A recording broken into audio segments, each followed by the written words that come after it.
We are not. Oh, no, we are. Are you We sure? just. I am positive. We are live as live can be. The entire internet is ablaze. As live can be, or as live as we can be, to be clear. Pick one. I mean, it can be either one you want. Today is Thursday the 15th. The 15th. That is midway through the month Of December. of This December. is it. This is 2022's finale. It is, and it's cold here in California. Yeah. I mean, that's a Counting Crows song. That's- And also a fact. It is in fact cold in California. And I'm Ron Placone. And I'm Tina-Desiree Berg. And we're reporting for Status Coup. We are. At this lovely in this lovely year of our Lord 2022. Straight to you from Los Angeles, California, and the United Corporations of America. Good to be here. Smash the like button. Colin's on the ones and twos, letting us know it's time to smash that like button and do up a super chat. Say hello to us. We want to hear from you. We got an amazing show for you today. We got a lot of stuff. So first of all, we'll do an update on the JFK thing because there was an update literally about 30 minutes ago. So we're going to update you on the JFK documents. Also, the the issue with the railroad workers continues because they ousted the boss. They ousted one of the bosses. Of one of the Who was unions, it and why? We're going to tell you. And also, there's another oil spill in Hawaii that's been going on for a while now. I mean, this goes back. It's a fire, yeah. So it's a fire retardant spill. So it's forever chemicals, PFAs. But this is the second one they've had within a period of a year. It's the Red Hill fuel facility there that was supposed to be shut down by the Navy. They had a leak of oil that, well, it was a PVC pipe that PVC pipe, couldn't get that out, that busted. No, say it 5 more times. PVC pipe. I didn't hear it. Broham. It was a PVC pipe that busted, and at the time the Navy was basically saying they didn't think that the fuel would leak into the water supply. That is not what happened. It did leak into the water supply, sickening many naval personnel. At that time, they were going to shut it down, and now we have a second fire retardant spill that's happened of chemicals, PFAs, forever chemicals. So there's been some argumentation going back between the water board and the Secretary of the Navy, who is shockingly an ex-military contractor. So have some regulatory capture going on there. So we're going to be diving into that, and no pun intended, diving into that. And we're actually going to be talking to an Oahu water protector later in the hour. So we got some exciting stuff, y'all. And we also have a very disturbing story in regards to the transgender community in Texas. So we got all that and more is coming up. So let's start. We got to start with the JFK. You know, Ron, have you read all 14,000 of these emails yet? You've had half an hour. Yes, I've read all of it. That's the good news, folks. This is breaking. I have read all of it. I've been prepping for this moment. I just had nothing but coffee and cigarettes for the past 48 hours. I don't even smoke cigarettes, but I have for the past 48 hours. No, unfortunately, here's what's breaking, folks. Let's go straight to the Washington Post article. This literally just came out. Oh man, don't make me do math, brain. But this was just updated at 4:33 p.m. Eastern time. 3 hours. So about later. 40 minutes ago. Yes. Right? Like about 40 minutes ago. Thousands of secret JFK assassination documents have been released. So today was the deadline. Yeah. But we were all wondering, are they actually going to honor this deadline, or are they just going to kind of bullshit everybody? Yeah, just find a reason, like Biden forgot to have his Jell-O, whatever they were going to come up with to not release these things. But are you sure it was not pudding, Jell-O? Are you sure?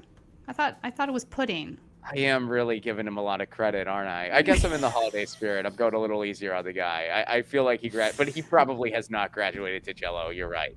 No. I think with supervision, Ron, you're bringing out the comedian in me every time we do this.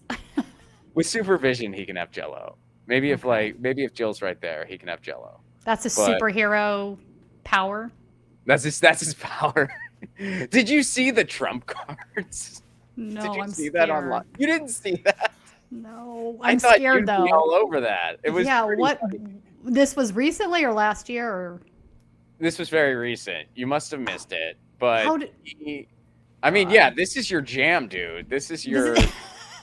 This is like your beat, and I don't know how you missed this and I didn't, but like Donald Trump, he had some big announcement, and people were thinking he's gonna be dropping a VP bomb, Right. like this is my VP.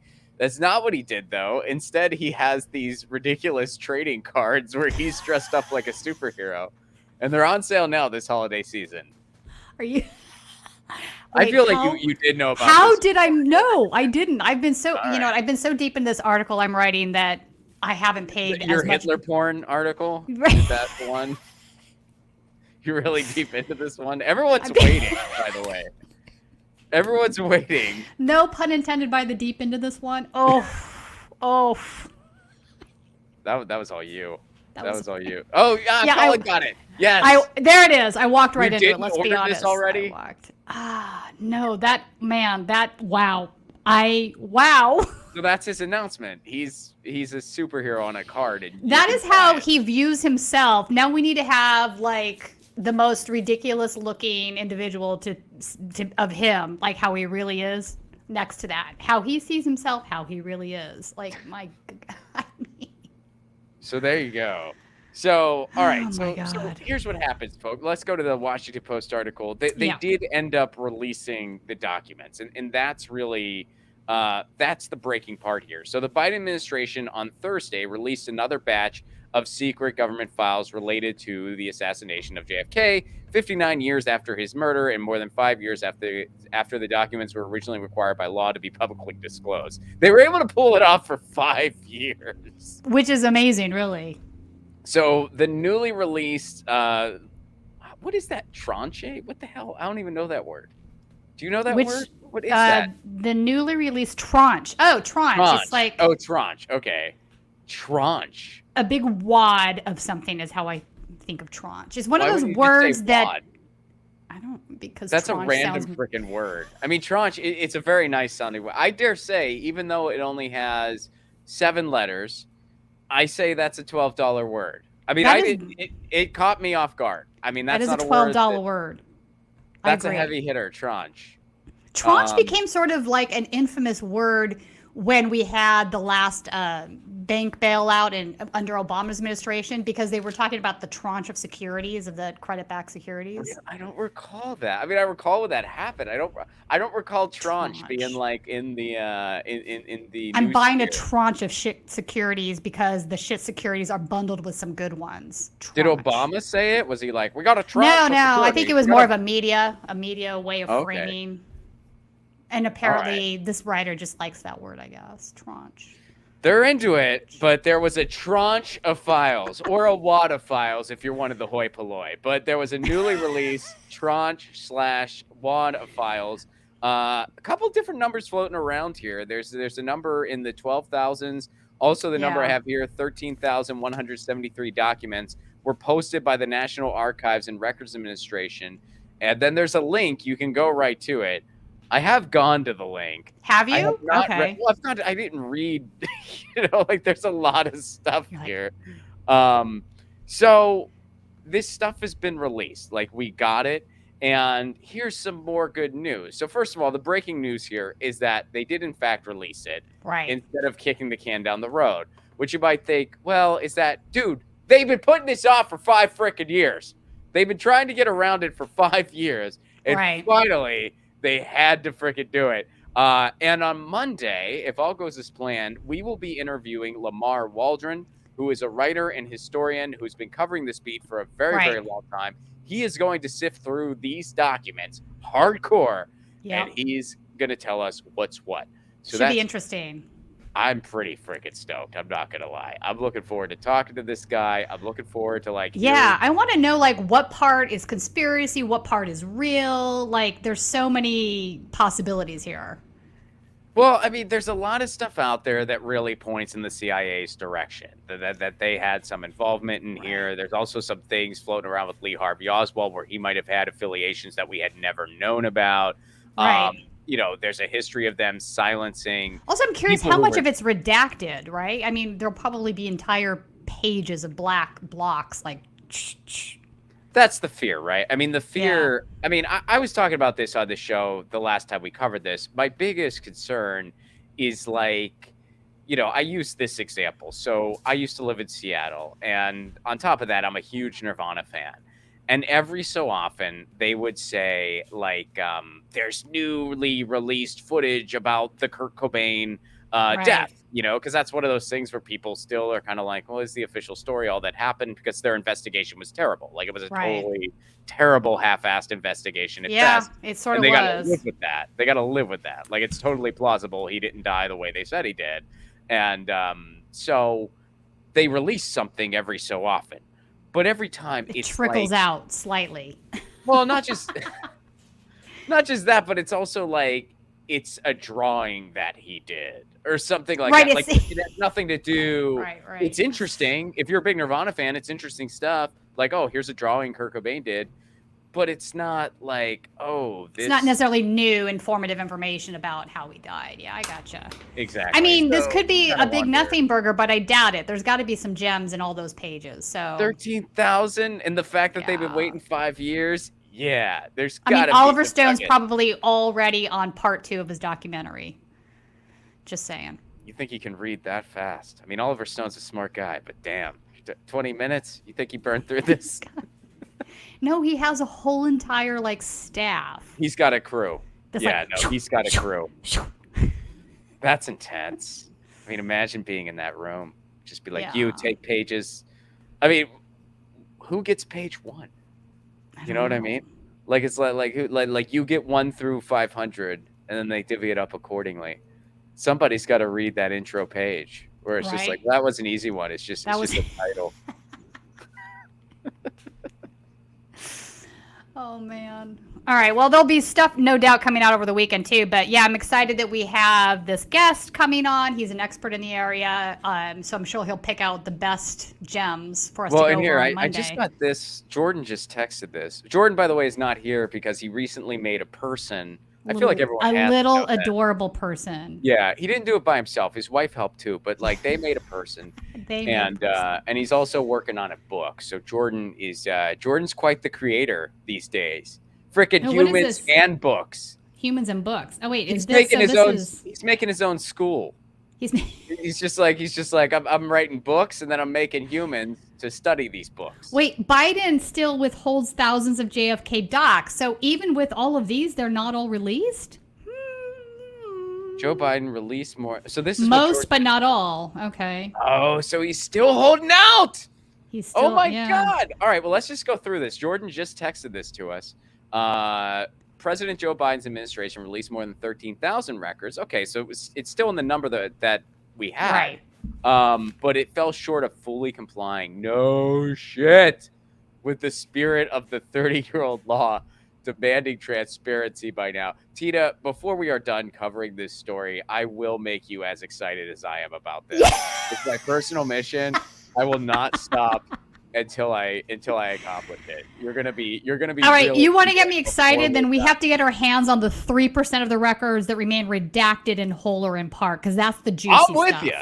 That's the juicy stuff right there. That 3%'s the black swan event.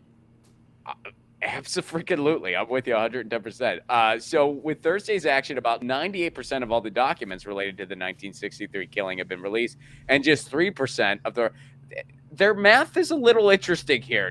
Why wouldn't they just say 2%? Wait, yeah, about 98. They got so excited they forgot. That's 101% using new math. I'm guessing that the CIA is that special that they get 101%. I'm guessing that both of those numbers are rounded up. Right? And somewhere in between they meet to create 100. If I had to take a guess, I'd say it's 97 and 3. I'd say they're just like, we've released like 98. No, we've only released 97. Let's go back to the article, Colin. Let's see what else is in here. Since this was just breaking. We're 59 years after. Yeah. It's been 59 years. There's no justification for this. Absolutely. Among the documents that remain largely hidden. Ooh, here we go. So among the documents that remain largely hidden. Now, this is from NBC.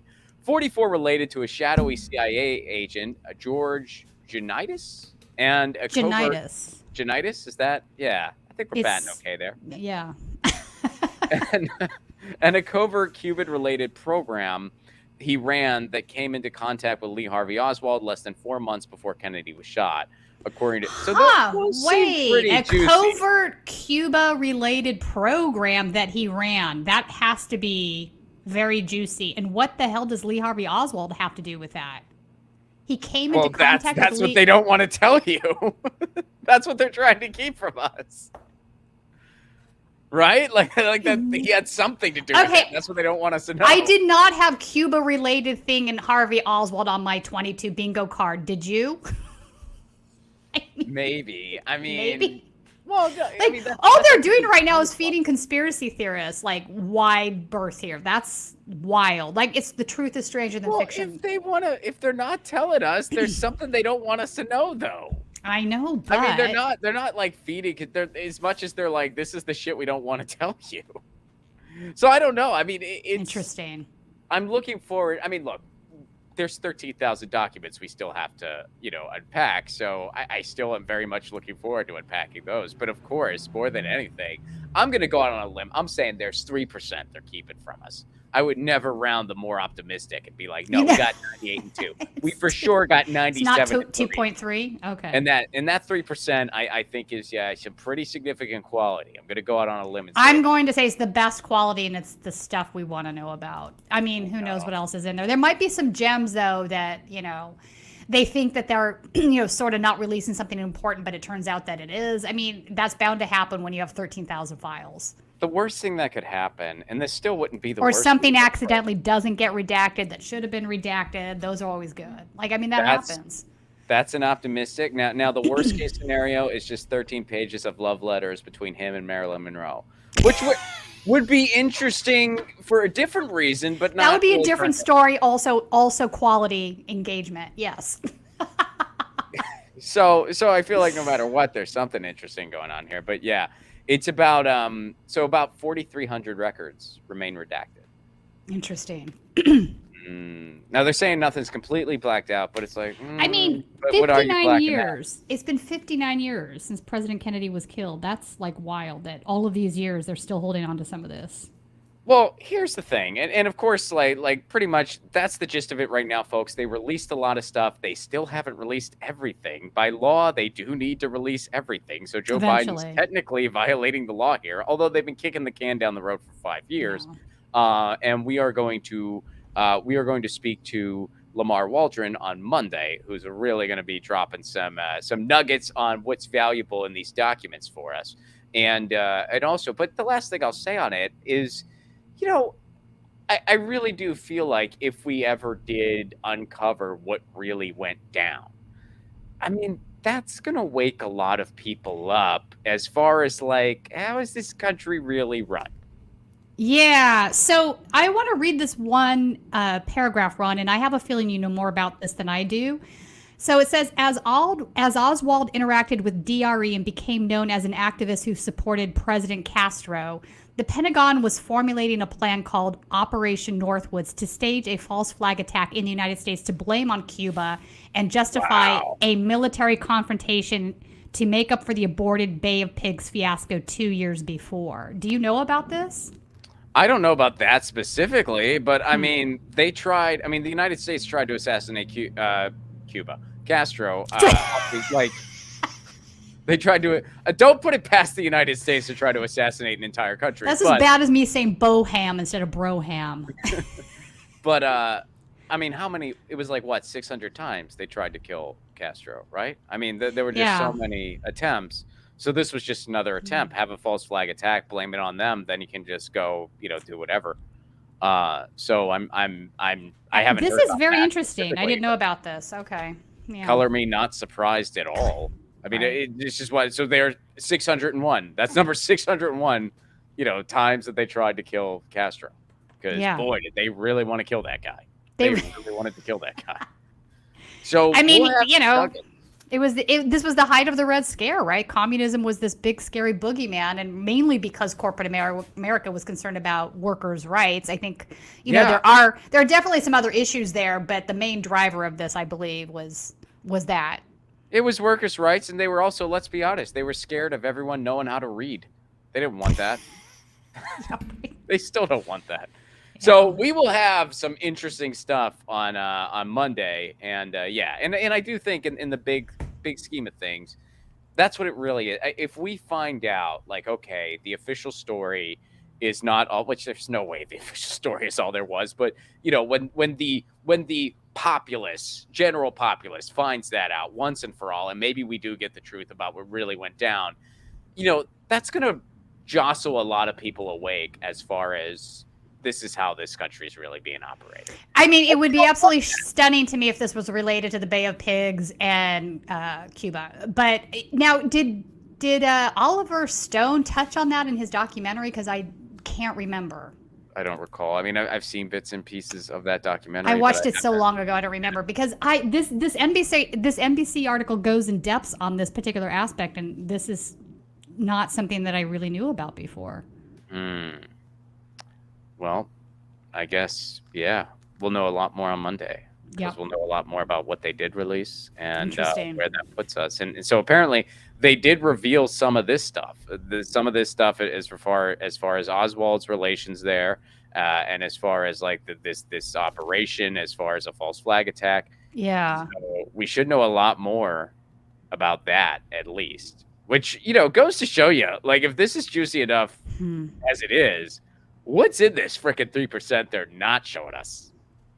Well, that's just it. It says Thunheim said the agency misled his board in a previous congressional investigative panel in the 1970s. Well, of course they did. But the CIA disclosed none of that information and appointed Iohannides. I'm not sure how we pronounce this name.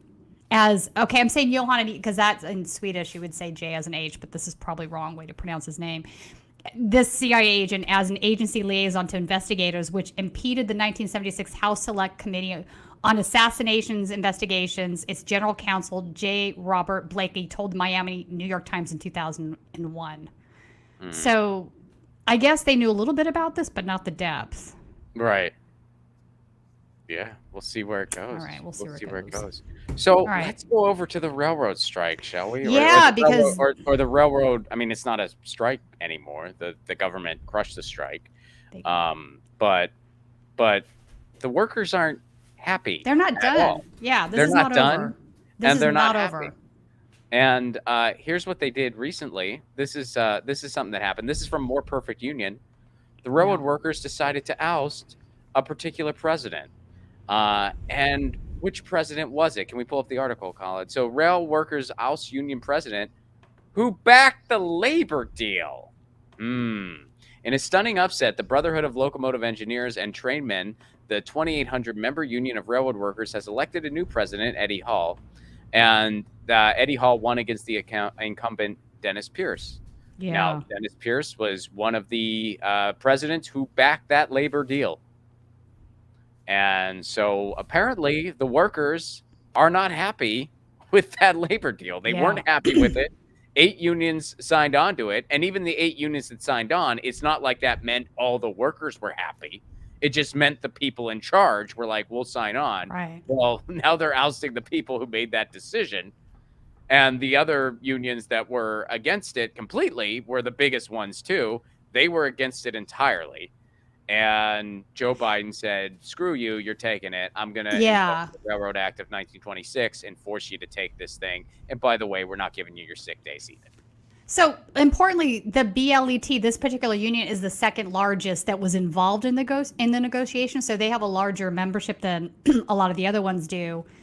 And I think it's important to also mention that the BLET was one of 3 unions that came within hours of striking in September before reaching a last-minute tentative agreement. So they were the ones probably more willing to avert or to ignore the order and go on strike. In an interview, I love this part. In an interview, Hall said his election spoke to rank-and-file frustrations that leadership failed to listen to the membership throughout the negotiations.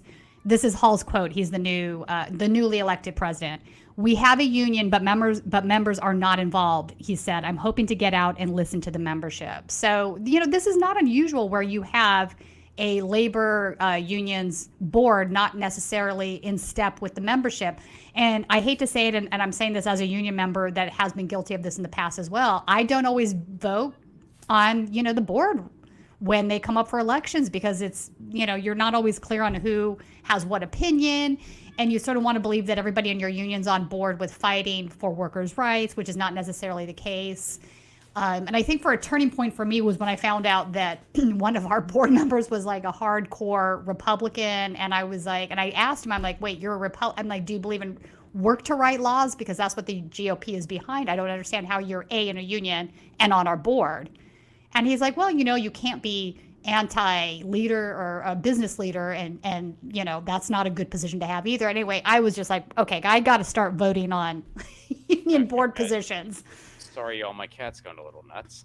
Wait, what happened? What I missed? No, my cat's just jumping around. Oh, hey, girl. Oh, there she is. I see her. Yeah, Lucy's here. Sorry Hi, about that, Lucy. but she says hello. She's excited. So, yeah, I think... you're in SAG-AFTRA, right? I am.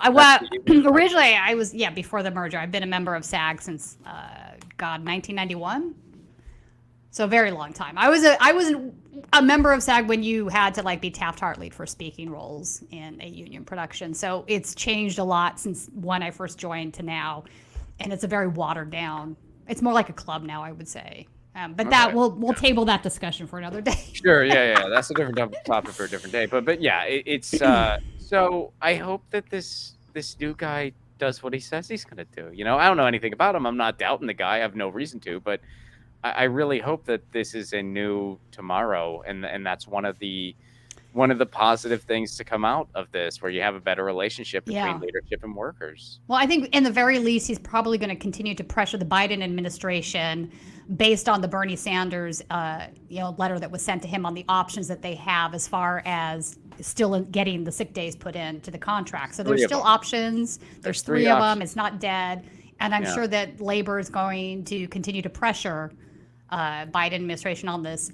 We also have a video that I think we should play, that one of the railroad, my God, Can you please say that 5 more times? I didn't hear. Railroad workers posted on Twitter today. I mean, there's a massive blizzard that is winding its way through the South right now that is unbelievable, and they're out there working with no sick pay if they get sick. Let's play this video. Oh, there it is. Okay. This is and by the way, they're understaffed too. Yeah. While they're doing that. I mean, this is nuts. It's nuts. This is nuts. And let me point something out. If they were not out there today doing what they're doing in this blizzard, the entire supply chain system would be shut down because of the blizzard. Think about that for a second. I mean, these guys are out there doing what needs to be done. Yeah, and our government all they're asking for, all they're asking for, sick pay, a reasonable life standard. You don't have a quality of life if you're on call all the time. Or have That's not a quality of life.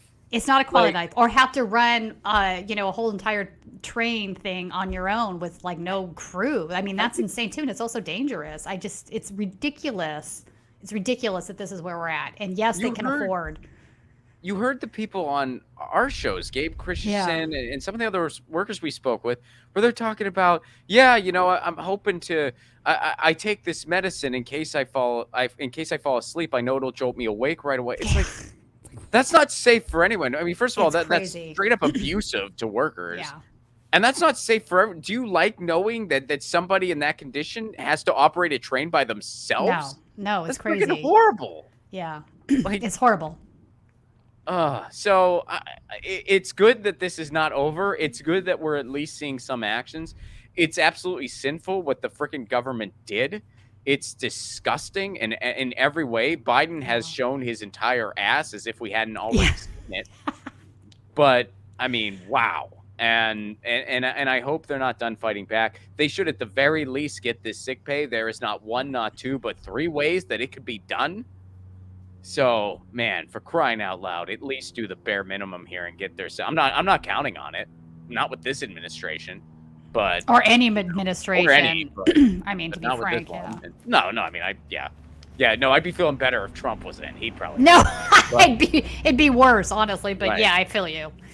But yeah, so So that's an update there. Let's go to.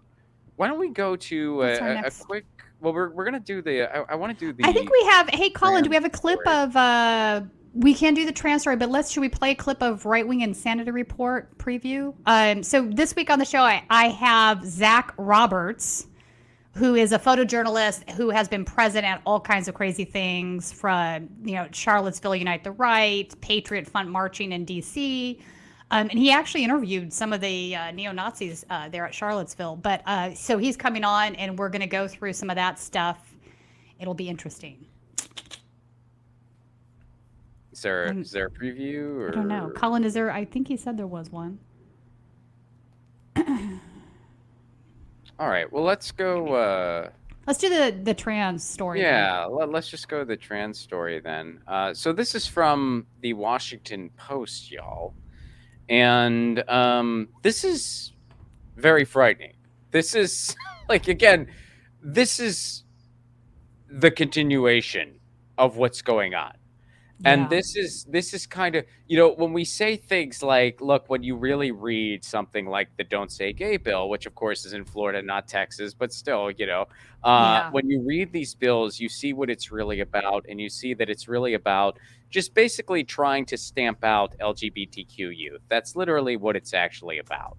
And you kind of see what's going on with all this. You kind of have this blatant transphobia, but you disguise it in this flowery language to make it palatable. And that's what Ron DeSantis is doing. That's what Tulsi Gabbard is doing. That's what a lot of people in the blogosphere are doing. And we can't be quiet about this. And we can't be passive about this. And we can't be contrarian edgelords about this. Because this is actually freaking really gross. This is really it's fascism. I mean, this is an unbelievable. And the fact that this is coming from the state's attorney general, Ken Paxton, is absolutely frightful. So here's what's going on. This is from the Washington Post. Texas Attorney General's office sought state data on transgender Texans. Excuse me. Employees at the State Department of Public Safety in June received a sweeping request from Public Attorney General Kim Paxton's office. Compile a list. Where have we heard this before in history, folks? Yeah. Compile a list of individuals who had changed their gender on their Texas driver's license and other department records during the past 2 years. Need total number of changes from male to female and female to male for the last 24 months, broken down by month.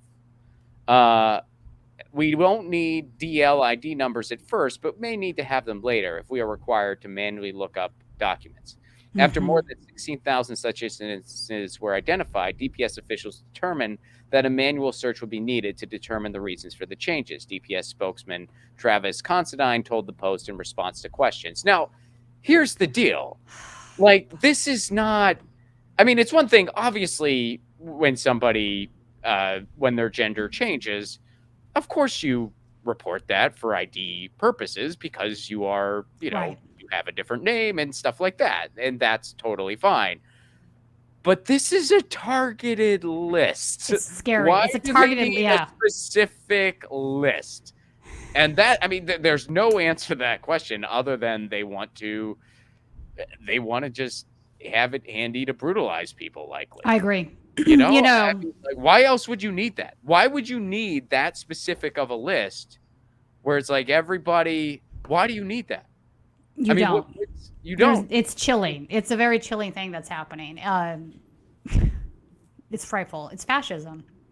It's fascism, and it's. I mean, it's totalitarianism. I mean, it's this is again, and I feel like a broken record when I say this stuff, but it's because I see all these warning signs, and I'm not trying to be over alarmist. I'm just being real here. This is how it starts. This is freaking how it starts. This is how it starts with, oh no, it's about children in schools. It's about parental involvement and trying to tell them they can't go to this certain counselor. And it's about the blatantly transphobic, homophobic idea that every counselor is a quote unquote groomer. Although, you want to see the biggest groomers out there, go to a Catholic church. You want to see the biggest groomers out there, that's where you should go. Not a school counselor's office. go to church. You want to see the biggest groomers out there. But yeah, I mean, anyway. the Southern Baptist Convention has also, as similar to the Catholic Church, has also been caught hiding pedophiles in their ranks. Mm-hmm. Oh yeah, no, I'm sure it's not just limited to the No, I'm just adding that because you're not wrong there. I feel like so much of this is Olympic level projection in so many ways. The fact that, and it's a combination of that, and also many times I think these guys are just homophobic. So the term groomer has sort of become synonymous with being homophobic because they've reinstantiated this word to mean a specific thing, and they're using it as a slur at this point. It's a dog whistle. Oh, it's a total dog whistle, and so is all these ridiculous assessments that they make that is based on premises that are just straight up fiction. They don't understand what actual gender affirming care is. They don't care. They don't care. They're blatantly misrepresenting it. They don't care. They're misrepresenting what's going on to the point where you have moms dressing up as cats to protest the quote unquote litter boxes in classrooms, which of course never happened. That never happened. All the things that never happened, that one's at the top of the list of things that never happened. It's insane. And then also what bothers me is that they hide among their own ranks, actual pedophilia, like real pedophilia. I mean, in the last, couple of years, we've seen all kinds of right-wing extremists where the story has been it's been a sidebar mention, right? Where this individual also had child porn on his phone, right? That's not what he was originally being investigated for or arrested for. But hey, whoa, look, there's child porn on his phone. Oh, hey, whoa, look, it's on his laptop. Like the per capita on that is extremely high. It's not what you would find in the general population. So also that might be related to my Hitler porn story. Oh, don't give away too much. I feel like Hitler porn is enough of a teaser. You really don't need to. You don't want to dive in too much here. So, folks, our guest should be here shortly. Yes. So why don't we do any second now? Let's do some super chats. Yeah. Before then, and let's see here. Are they? Oh, here we go. Colin's got the stars for us here. There we go. So, Dave D, what's up? That's why we rely on the Coup. Who else can read 14K emails in 30 minutes? Dave, only Ron Placone can do that. Dude, only Ron. I learned those speed reading techniques in grad school. We all did. And which, by the way, here's the secret behind speed reading. I'll share this with everyone in case you think like, oh, that's something they teach you in grad school. It is, but here's the freaking secret. You don't actually read everything. That's it. That's it. That's all. This is all that like decent speed reading. And by the way, this does work. Not like when you're reading a novel, but if you're reading like something instructional, this actually does work. Read, like if there's a chapter or a section, however it's broken up, read the first page of said chapter or section, and then read the first sentence of each paragraph. That's it. It's not like some Rubik's Cube thing. And honestly, that does work. If you're reading some I don't know, man. In some of the classes I was in, that would not have worked. No, I have not. Try it. All right, I'll check it out. But for some of the more dense stuff, I don't know. I had some professors that brought in some crazy. I'm not saying it's 1,000%. I mean, you got to pick and choose. But generally, most academic pieces, that will work. Now, for a novel or something, that's not going to work. You might miss like an entire scene or something. But for other or just something kind of boring, like that works. That does work. Is our guest here? All right. I don't think our guest is here yet. So let's keep going with the chatteroos here. And Tony, what's up? Thanks to Tina. I wonder what Hitler porn is. Tina, that's Compton Legacy. I'm proud of you. You deserve it. I'm really happy. You did this. It was. And Bapalfa says, if you study the assassination, it's the purposely botched autopsy that steals the deal. Ooh, really? So all right. That's wait. Okay, so he's talking about JFK. Yeah, in fact, I remember there being some weirdness with the autopsy photos and something I had watched. I think that might be what he's referencing. Is that right? Yeah, probably. Oh man, I'm excited for Monday. I'm really, it'll be really freaking interesting. excited, and I'm gonna read some of it on my own in the meantime. Oh, Like, I'm 100%. I'm not gonna get through all of it, but I'm gonna read some of it. We do have a few days. I don't know, 13,000 in a few days is still, even with speed reading, still pretty difficult. Robert Bennett, thank you so much for the super chat contribution. You help keep the show on the air. Thank you very, very much.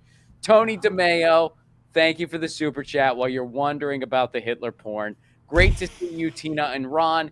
Fascism is in Texas, I think you tried to say there. Yeah, is really disturbing, though not surprising.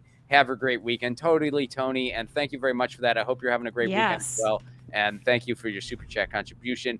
Fly Chomper Fly, what's up? You're learning the hard way why I don't believe unions are the answer. Better than nothing, but I want Bernie's answer. Worker representation on. I agree. Why not have both?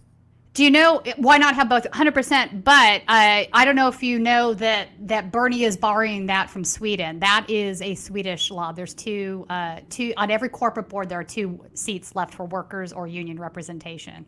Look, I was in Sweden, and it's a very nice country. Sweden, very nice, and they have healthcare. They all have healthcare in Sweden. Yes, that's true. And hey man, they have workers. They have workers on the board in Sweden. They have workers on the board, but I think it does make a difference in the United States. In order for you, there is no reason why a worker shouldn't be on the board. That's pretty good. That's pretty good. Pretty good, Bernie there. We have some more here. Let's go back to the super chats. Somebody wants it. Yeah. This was funny. Fleisch. I demand a trading card showing Ron in the Adam West Batman costume. If I can track that puppy down, you got it. That'll be my holiday. I'll make a breaking announcement, and that'll just be me in a Batman costume. Here it is, folks. Limited time only. So guys, thank you, and please, we'll get to the rest of the super chats later here. And I also have a few more announcements before our guest arrives here. So first of all, guys, we're at the finish. I mean, this is it. This is Hail Mary. Colin, can you show the Fight for the Future tweet, please? This is Hail Mary. We got to throw everything in the kitchen thing at this thing, because it is the lame duck session, as you all know. And here's the deal. They could rule potentially today or very soon or on never antitrust bills, or never, whether they're going to bring these antitrust bills to a vote. This is it. Congressional leaders are deciding as soon as today whether or not to advance the big tech antitrust bills. You know that these bills, OMA helps break up the monopolistic practices in the App Store by Apple. ACOA breaks up the monopolistic practices by Amazon and Google in favoring their own products and services over everything else. We have to get these through. These are good pieces of antitrust legislation that start breaking up big tech. Go to antitrustvotenow.com or bidenpromise.us. Go to both, sign them both, make your voice heard. This is it. This is the Hail Mary. I've been working on this campaign for almost a year. We've been pushing this for almost a year. It has been long. It has been frustrating. It has been tiring. It has been, did I say frustrating? Yeah, you said frustrating, and it has been very frustrating. But we got to try. We got to try. We got to try. Someone tweeted at me. They were like, wow, you never give up hoping. And I said, no. Hope has nothing to do with it. I never give up fighting. There's a big difference. That's what I don't give up on. I don't give up on fighting because we can't. What's the alternative? The alternative is not only counterproductive, but it's really freaking boring. So please, antitrustvotenow.com, bidenpromise.us. And folks, I'll also announce on a brighter note, here we go. Yeah, this is breaking news. Investigation into Apple, Amazon, and other tech industry lobbyists bundled over $2.7 million in donations to the DSCC and DCCC. The cycle new filings show. Now Chuck Schumer is stalling to, your antitrust bills. This might be related. Yeah, he's trying to stall him to death. Mm-hmm. Yeah. Well, he's been doing that most of this year. I mean, and he's doing it now because today is like one of the final days, so he's stalling. And yeah, they're finally looking into this. That of course. Well, it's not that they're looking. The filing just came out, so the new filings that come out, you can go back and look through where the money is coming from. But we kind of knew this, but now we have it confirmed. Wow. So several bills to curb the market power of the world's largest tech companies are being stalled to death by Senate Majority Leader Chuck Schumer after lobbyists for Amazon, Apple, and tech industry lobbying groups bundled millions in donations for the Democrats' campaign arms. Since last year, the big tech companies have been aggressively lobbying against the antitrust bills, which appear to have enough support to pass both the Senate and the House despite Schumer's resistance. But that's also why he probably won't bring the bill to the floor. Lobbying disclosure forms reveal that Apple and Amazon are on pace to spend more on federal lobbying this year than ever, and Meta, which is the parent company for Facebook, is likely is as well. All stated that they have lobbied on the antitrust bills more than any other. Meanwhile, a review by Sludge found that lobbyists for Alphabet, which is Google, Apple, Amazon, and their trade groups have given more than $1.7 million in bundled donations to the DSCC, the Democratic Party organization in charge of supporting Democratic Senate campaigns and defending Schumer's Senate majority.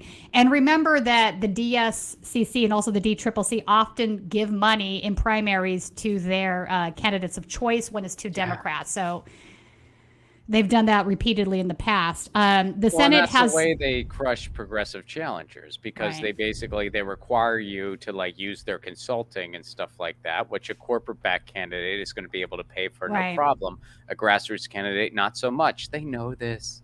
They know this. Yeah. It's on purpose. It's by design. And now they're of course they're in the pocket of big tech. They always have been, and that's why we haven't gotten a vote on this bill. And Chuck Schumer has just gritted through his teeth and lied. He says stuff like, "Oh, I'm for these bills. I just don't know if the votes are there." Oh, really? It has nothing to do with your daughter being an Amazon lobbyist and your other daughter working for Meta. It has nothing to do with that. I mean, this has just been so infuriating. This is such an easy win that would make such a huge difference. I mean, look, freaking Jeff Bezos is laying people off constantly throughout this holiday season. Why? Because he's pretty much an emperor. He's one of the tech lord emperors who could do such a thing. It's only going to get worse. He's laying people off at Amazon. He's laying people off at Washington Post. That's his holiday spirit. Well, he's still pretty much the richest guy in the freaking world. This is the world we live in. And unless we have true antitrust that starts breaking this up, it's only going to get worse. So please take 20 seconds out of your day and sign this petition. Please. It demands action now. If we're so loud that Chuck Schumer knows they're just too loud, I gotta just let go on this one. We'll win. We'll win. But if you think I can just wait out the clock, he's going to. So can we pull this article back up, Colin? I want to show something that's at the bottom of this. It says some of the bundled donations were delivered in the third quarter of this year as the bill's sponsors called on Schumer to bring them up for a vote, including donations from Google lobbyist Smith, a member of the DSCC's Majority Trust Legacy Circle, a special category of VIP donors. All right, so below that, there's a chart. Yeah, big tech. There we go. Big tech lobbyist bundled donations. So under the name category, that is the lobbyist, and next is the clients, and then how much they donated to the DSCC. So what happens is they give the lobbyist money, and then the lobbyist passes it on. I'm really struggling to speak on some stuff today. So Heather Podesta, co-founder, her lobbying clients are Apple, basically. Browsing Hyatt PAC is the U.S. Chamber of Commerce. Michael Smith, Google. Aiken Group, Amazon. Kevin Casey, Google. Kate Keating, Amazon. So going down the list here, but you get the point. But I think our guest has now arrived. So we'll have probably more to report on this. But let's transition because this is a really important story. Let's bring Mike in. Mike is an Oahu water protector. And he's coming on to talk with us today about the Naval Fuel Facility, Red Hill, which has been responsible for all kinds of environmental destruction and toxins put into the environment that are harming individuals, harming water supply and whatnot. There we go. Hey, man, how you doing? Welcome. Hey. I'm so glad you could join us today. It's great to have you. Sorry, I'm just trying to get my camera settings working. That's all right. Uh-oh. Oh, wait, there man, we go. We lost you. Now you're back, and you look handsome. Thanks. Okay. Oh wait, I just gotta connect my. And you sound good. Okay, great. You Yeah, look we good. hear You you and sound see you. good. We Look hear at you. me. We see you. I'm glad that you are joining us today because I know that, there's been this fire retardant spill now that just recently happened that's coming from Red Hill. But this isn't the first time we've had a problem here, right? A year ago, there was a fuel spill. The Navy said that fuel was not going to leak into the water reserve, but it did get into the water reserve, sickened many people, and there's been arguments back and forth. Can you give our audience a little bit of background on that story and what's happened after that? Yeah. So, hi, I'm Mikey. I'm with the Oahu Water Protectors, and we have been working actually for years around the issue of trying to shut down Red Hill, which is this fuel facility that was built by the U.S. Navy around World War II, almost 80 years ago, and at its maximum could contain up to 250 million gallons of toxic fuel sitting just 100 feet above our sole source aquifer. That's crazy. And Wow. yeah, and so that's water that's going to like 500,000 people on the entire island. So there's no like alternative to that, So people have been warning about it for decades. Some people we've been organizing with have been organizing to try to shut it down for like the past 8 years. And Okay. last year, around Thanksgiving time, a leak that occurred in May into the fire suppression system. So jet fuel got into the fire suppression drain line, basically. Sat Yeah, and that there, was the got- PVC line that busted? Yes, or? a PVC line. So the military hired a contractor, and they against in obvious code violation, they replaced certain piping with PVC instead of steel. And rather than pay for a replacement that was up to code, the Navy was like, "Oh, we'll just repair some of it." And so they left this giant area that is supposed to be a fire suppression foam drain line with PVC. And so when a fuel water mixture got in that pipe, it got hit by this cart that goes to that tunnel every day, and Because it was sagging so far Yeah. down, it hit, yes, and like 19,000 gallons of jet fuel and water mixture burst out of that. It leaked for 34 hours. It got into the Navy's water wells that go to 93,000 households in Hawaii, many of them military service members and their families, but also civilians, and hundreds of people were poisoned. And we're talking babies, children, pets, all sorts of people. And that's what we've been organizing around for the past year is trying to, show solidarity with those families, but also to get them to permanently shut down Red Hill. And we were able to do that. But just 1 year after all of those people got sick and they contaminated our aquifer, like on November 29th, so just days after, the 1 year anniversary of this spill, they spilled another 1,300 plus gallons of AFFF concentrate. Yeah. And so this is the firefighting foam before it's foam. So it's 3% concentrate. It's something that you're supposed to add 97 parts water to before you dilute it into the foam that you end up spraying that we're all familiar with, right? And that foam contains PFAS, which is it's known to cause cancer. Mm-hmm. Yeah, forever chemicals. And so that it just leaked, that concentrate during the rainiest time of the year. This is the rainy season in Hawaii, just 100 feet above our aquifer. And now we're just waiting and hoping that it doesn't get into the municipal water system. Mike, let me ask you a question. Didn't they after what happened last year, didn't they at some point promise that they were going to shut down Red Hill? What happened with that? Yeah. So as a result of our mobilizing, our agitating, our international solidarity networks kicking into high gear, and our community organizing, we were able, within just the span of a few months, we were able to force the Pentagon to take a world historic L. The head of the Department of Defense had to announce that they were going to commit to shutting down Red Hill.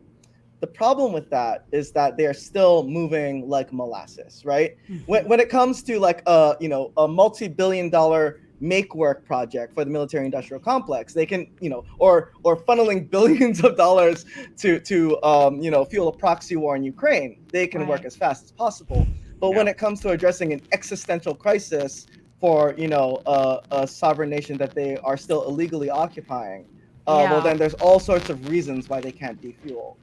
So that's where we're at now, where they're saying that they can defuel and decommission the facility by late 2024, and we all know that for them that's a rosy projection.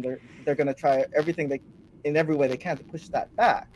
But that's where we're at now, where they're patting themselves on the back for having defueled 1 million gallons out of what is still over 100 million gallons of fuel still left in those tanks that are still leaking.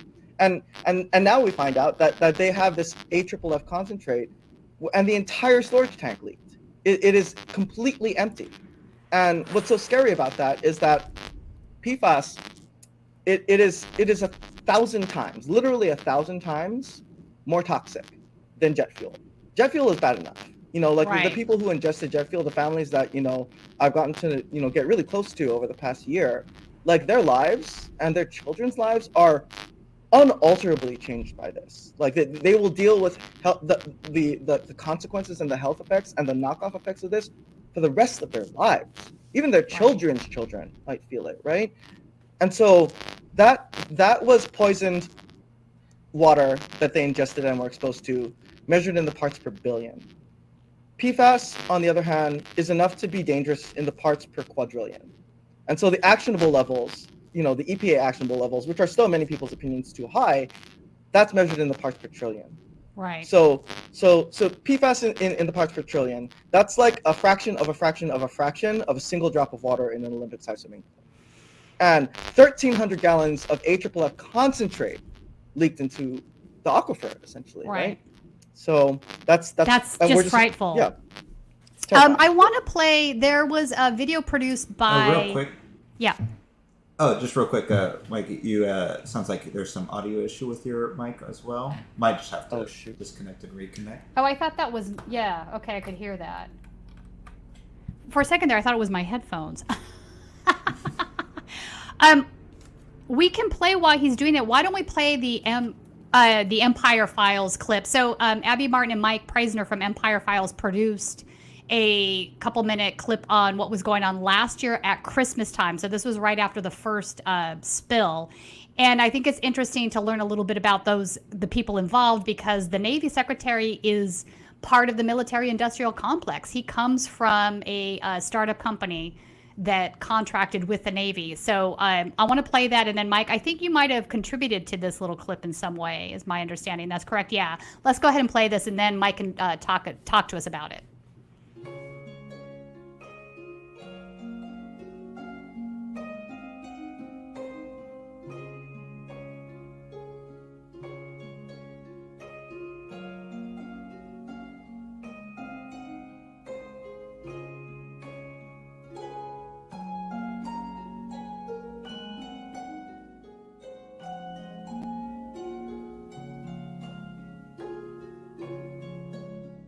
Happy holidays, everyone. I'm Secretary of the Navy Carlos Del Toro.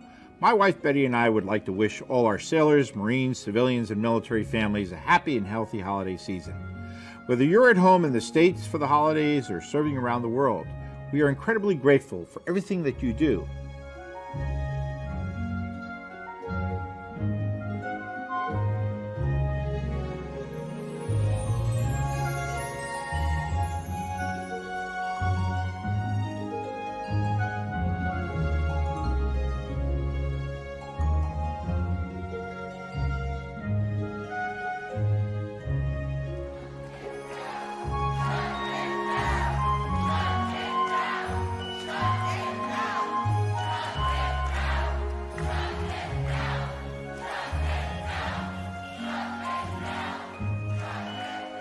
Well, it's not the fuel itself that's making them sick. It's the fuel in the water that's making them sick.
fact, there was a press release that was released by the governor and the delegation, and I'm taking that request and their suggestions very seriously. And it's not an order, it's a request that's being made.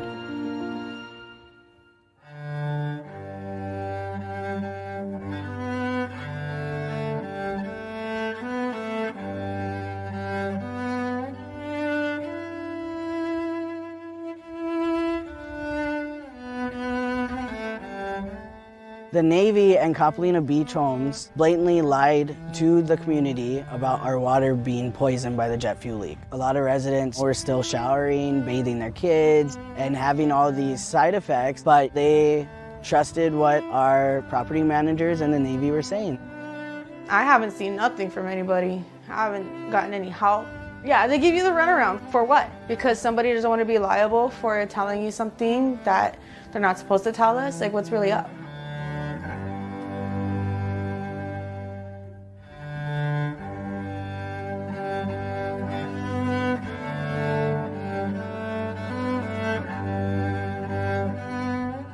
They need to shut down Red Hill immediately, like today, now. They need to shut it down. They should have shut it down a long time ago. It should have never been there in the first place. I think Del Toro and the Navy refusing to shut down Red Hill shows how much he doesn't care about us, the people. They know, and they've been knowing, that this is a disaster. They need to shut it down, decommission, defuel, just get it out of here. And don't put it anywhere else. We don't need it anywhere else on this island. It's already suffered enough.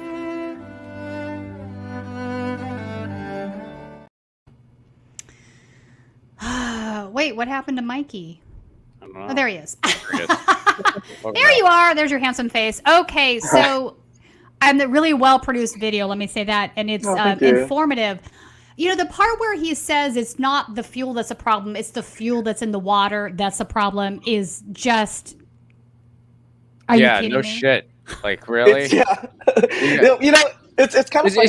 It's just when they're forced to drink it. That's the problem. I did a mean, research on this. It's stunning. truly like galaxy brain shit that we've had to deal with, you know, for years, you know. And this is actually not uncommon, not just with Navy Command, but with, you know, basically all of the people who are kind of like either bought and paid for, you know, like lobbyists,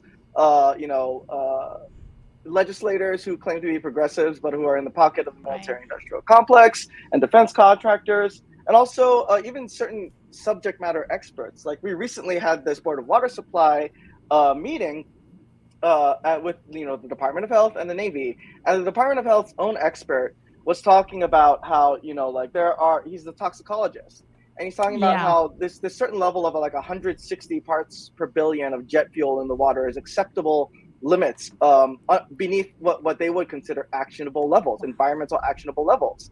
And 100 parts per billion is the threshold in which you can see, taste, and smell fuel in your water. And so, you know, one of the board members asked him, like, is that the level that you would accept in your own water, the water that you drink? And the guy responded, you know, I definitely wouldn't want any jet fuel in my water as a human being, right? But the toxicologist in me says this is below the environmentally actionable levels, and it's like, what the fuck are you talking about? Oh right? my It's God. like it's like they get into like a literal lizard brain where they somehow seem to think that they themselves do not need water to survive, and it kind of like speaks to the entire ideology that's necessary for like this capitalist imperialist system to function. Is you literally have to deny what every single cell in your body is literally screaming for, which is water is life, right? Water is life, right? So I know that in this latest incident, Mikey, they're not revealing everything that happened. They're withholding videos from the public. So to get to the present, what do you think is in those videos? Like, what do you think they're trying to hide from people? You know, I'm actually not quite sure. Whatever eventually does end up getting out to the public, it's definitely not going to be the full feed, right? Just because that's not how the military operates.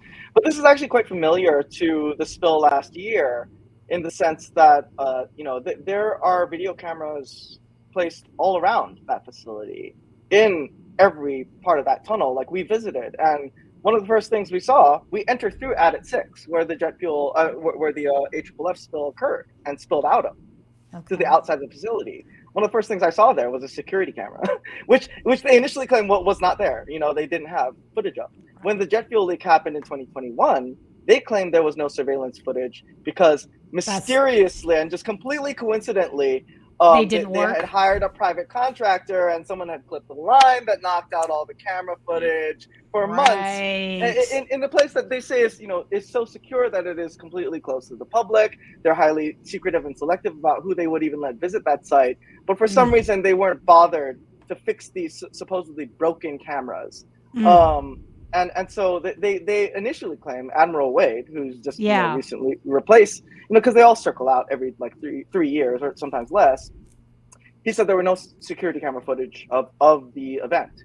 And in fact, like, we have that video. Should we play it from your Twitter? Yeah, let's go ahead and play it. So Rear Admiral John Wade refused to answer a simple question in what could releasing video footage of the AFFF spill to the general public compromise the integrity of the investigation of the leak? So this was his response. Is it the one with McCollum? No, it's the Oahu Water Protectors one that is... Our next question is, can you please release the video of the AFFF/PFAS spill? Why can't you so we can trust you? Answer the question. I've seen your signs here. The video is part of the investigation right now. It's not going to be released to the public until I can guarantee that the integrity of the investigation is secured, and then I will work to release the video accordingly. In what conceivable way could your investigation be compromised by the public release of the video? That's a valid question. Can you please answer it? Just give one example. We're gonna. Wait. Do you have an answer to that? I want to hear an answer. It's to preserve the integrity of the investigation. We did share the video with the EPA and the Department of Health so that they can see and perhaps determine if there are any modifications to the remediation plan that we've worked in coordination with those stakeholders moving forward. Okay, but you didn't answer my question. Okay, the next question. My question was, you've seen the video. What in the video? Excuse me. And releasing it to the public could possibly compromise the integrity of the investigation.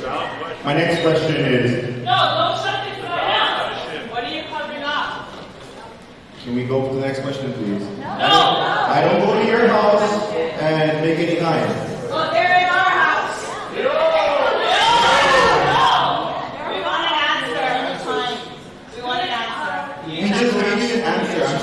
That we are not releasing the video until the investigation officer is satisfied that release would not in any way inhibit his ability to conduct interviews and to get the information that's needed to make a determination of what happened and why. I understand why you want to see that video. And as soon as the investigation is advanced to a point where it can be released, I'll work to do that. Shout out to y'all, man, because that was pretty badass. Be like, thanks. You're in our house. Thanks. Well said. Well said. Yeah, you're in our, and it's right. You are in our house, and no, you do have to answer this. The fact that I'm so tired of these folks that are in positions of power that think they don't have to be responsible or accountable for things that happen. Or if they don't have to respond to their constituency or public, it's just that's not how this works. That what they said there has special significance because it was coming from Kanaka Maoli, Native Hawaiians, right? So it's like when they say you're in our house, it's like they're talking about the U.S. military as being a uninvited guest, right? So it's like you don't get to choose the format in which you lie to us, right? I myself am not Native Hawaiian, but yeah, the people who are backing me up, the voice is pretty familiar, as you might be able to tell. That was me pushing that question. Yeah, no, I knew it was you. yeah.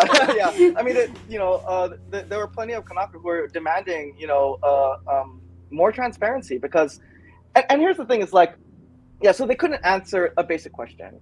Like, their bullshit excuse is that, they can't release the surveillance footage because they're worried that it might compromise the integrity of an ongoing investigation. It's like, well, first of all, why is the Navy even allowed to investigate itself, right? Right. Like, this is like the cop from The Departed, right? Yeah.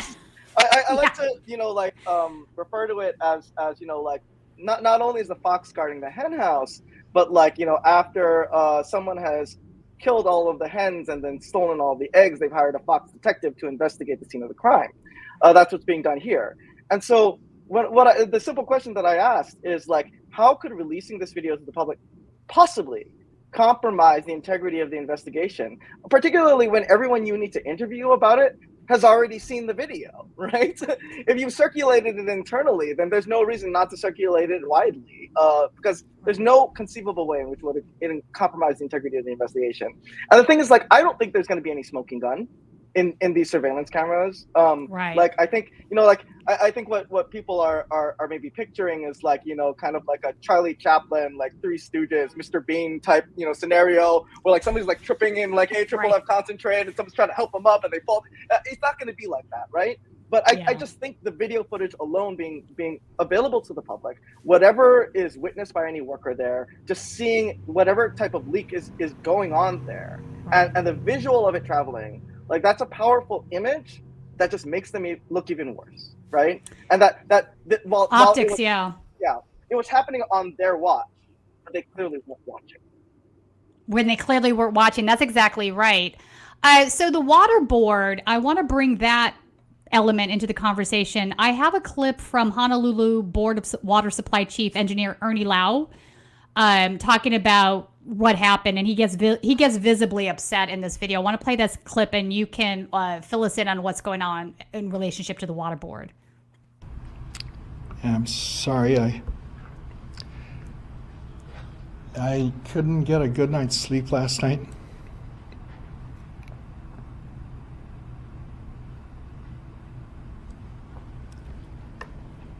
Because it was like at 2 o'clock in the morning.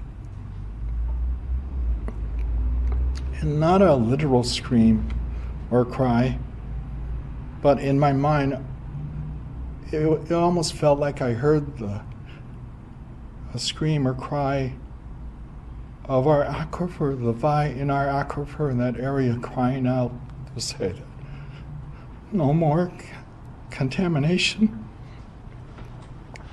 Don't put any more contamination into our precious vi. So I would hope the Navy would consider, no, I don't hope, I demand of the Navy, you need to move faster. I demand. Yeah, it's great to see him kind of like taking up our stance and our talking points. Just because, Ernie Lau, obviously you can see in the footage just the sweetest, most caring person you could possibly ask for in any kind of like government or bureaucratic position. He genuinely cares about about water. He genuinely cares about the people who rely on that water for daily needs and life itself. And it takes a lot to get someone like Ernie Lau to go from requesting to demanding, as you can probably tell, right?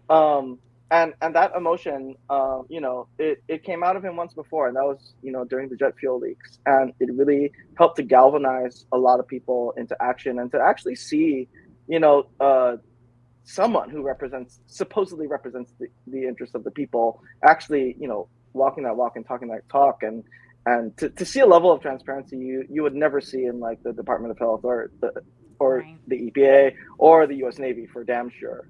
And it really, someone like that who has been on top of this issue and trying to push the Navy to do something about the existential crisis that has been looming over the aquifer for years, for this long, have that emotional response to this most recent leak, this most recent spill. It really shows just how serious this is, right? What the actual stakes are. And this is what's been kind of frustrating, not just on the international and national level, but on the local level. Like, I don't know how we're all still just going to work today, you know, Right. just even on Oahu. Like, I get it, because it's hard to. I mean, nobody knows what AFFF is. Few people even know what PFAS is, right? Even people in movement work, in organizing, but like it's like we're in the blast radius of a nuclear bomb that's already dropped. Yeah. And we're just going about our lives, and it drives me up a wall, because this should be block A news on every news station, especially in the United States, just every day, until something, you know. I mean, this is it's serious. It's very serious. Level crisis. Yeah, I agree. It absolutely is. It absolutely is. This is a population of 1 million people. That means so much in superficial and very real ways to people all over the world. Oahu, right? Yeah. And nobody cares. I mean, Status Coup cares, you know, that's great, and other, you know, left media organizations care, indigenous organizations care, but this needs to be news everywhere. Like, this needs to be a priority one, not just for our local government officials, but for the Biden administration, right? And the Biden administration has actually been, like, they're terrible on a whole host of issues, but PFAS, they've actually been relatively proactive about, you know, they're like, DOD is supposed to phase out PFAS, but look at the deadlines for implementation of phasing out, you know, mil-spec or military specification meeting fire suppressing foams, right? It's 2024 when Red Hill's supposed to be shut down.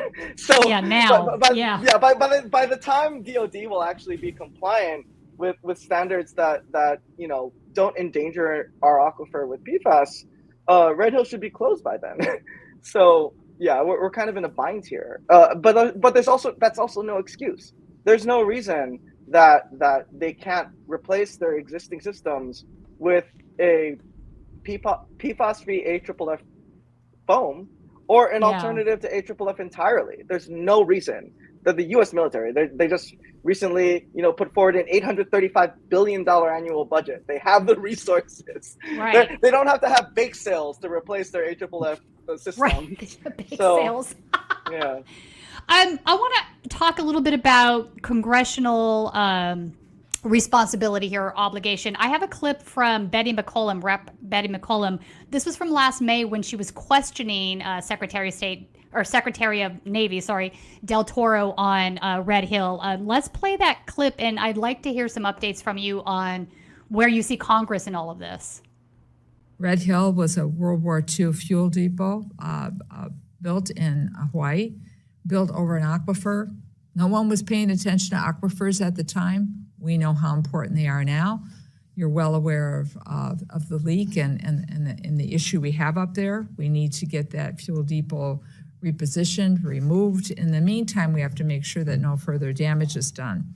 So we need to know, Mr. Secretary, that, and I know that you are, but I just want it for the record, that you're committed to get us the report as soon as you can about how the $1 billion request will be used in FY23 so we can include it in here. Your team has been working with staff, but we're preparing our budget right now. And so anything that you can get to us, even if it's in bits and pieces and you have to go back and adjust something, will be tremendously helpful for the committee staff as we move forward. We're hoping to be on the floor in July. So we look forward to working with you, and I just wanted to put that out there on the record. You have my commitment, Madam Chair, that we will continue to work very closely to take all the necessary steps to close Red Hill and to distribute that fuel where it needs to be distributed, and then to continue efforts with regards to the environmental steps that will be taken afterwards. And then also as a person who, both as a state representative, as a member of Congress, has been working with the Pentagon, and I'll leave it at the high level up here, the Pentagon, on remedial things that needed to happen after pollution occurred. We look forward to making sure that the citizens of Hawaii know that what's happened or in the soils around there, that we stand ready to assist them and not put a burden on the citizens, and also the long-term health consequences that may or may not be out there not only for the citizens of Hawaii, but especially for the civilians and the folks who wore uniforms in and around in that area, that we will be taking care of them and monitoring any potential health consequences. And I know I have your guarantee to do our due diligence on it. So guarantee, I mean, we're hearing this language, it feels very performative to me. So everybody knows who Betty McCollum is. She is Minnesota's 4th District rep, but she sits on the House Appropriations Committee. What are your thoughts on this? I mean, it's a performance, right? On both ends. And in the video you just played from Empire Files, So when I produced that video, I did a whole bunch of research into not just legislators' conflicts of interest, but also kind of the revolving door politics. And I found a lot of stuff on the Secretary of the Navy. So Carlos Del Toro, before he was Secretary of the Navy, during their vetting process, they have to disclose all of their financial ties and then, relieve themselves in usually something like a blind trust, particularly if their personal investments conflict with their job.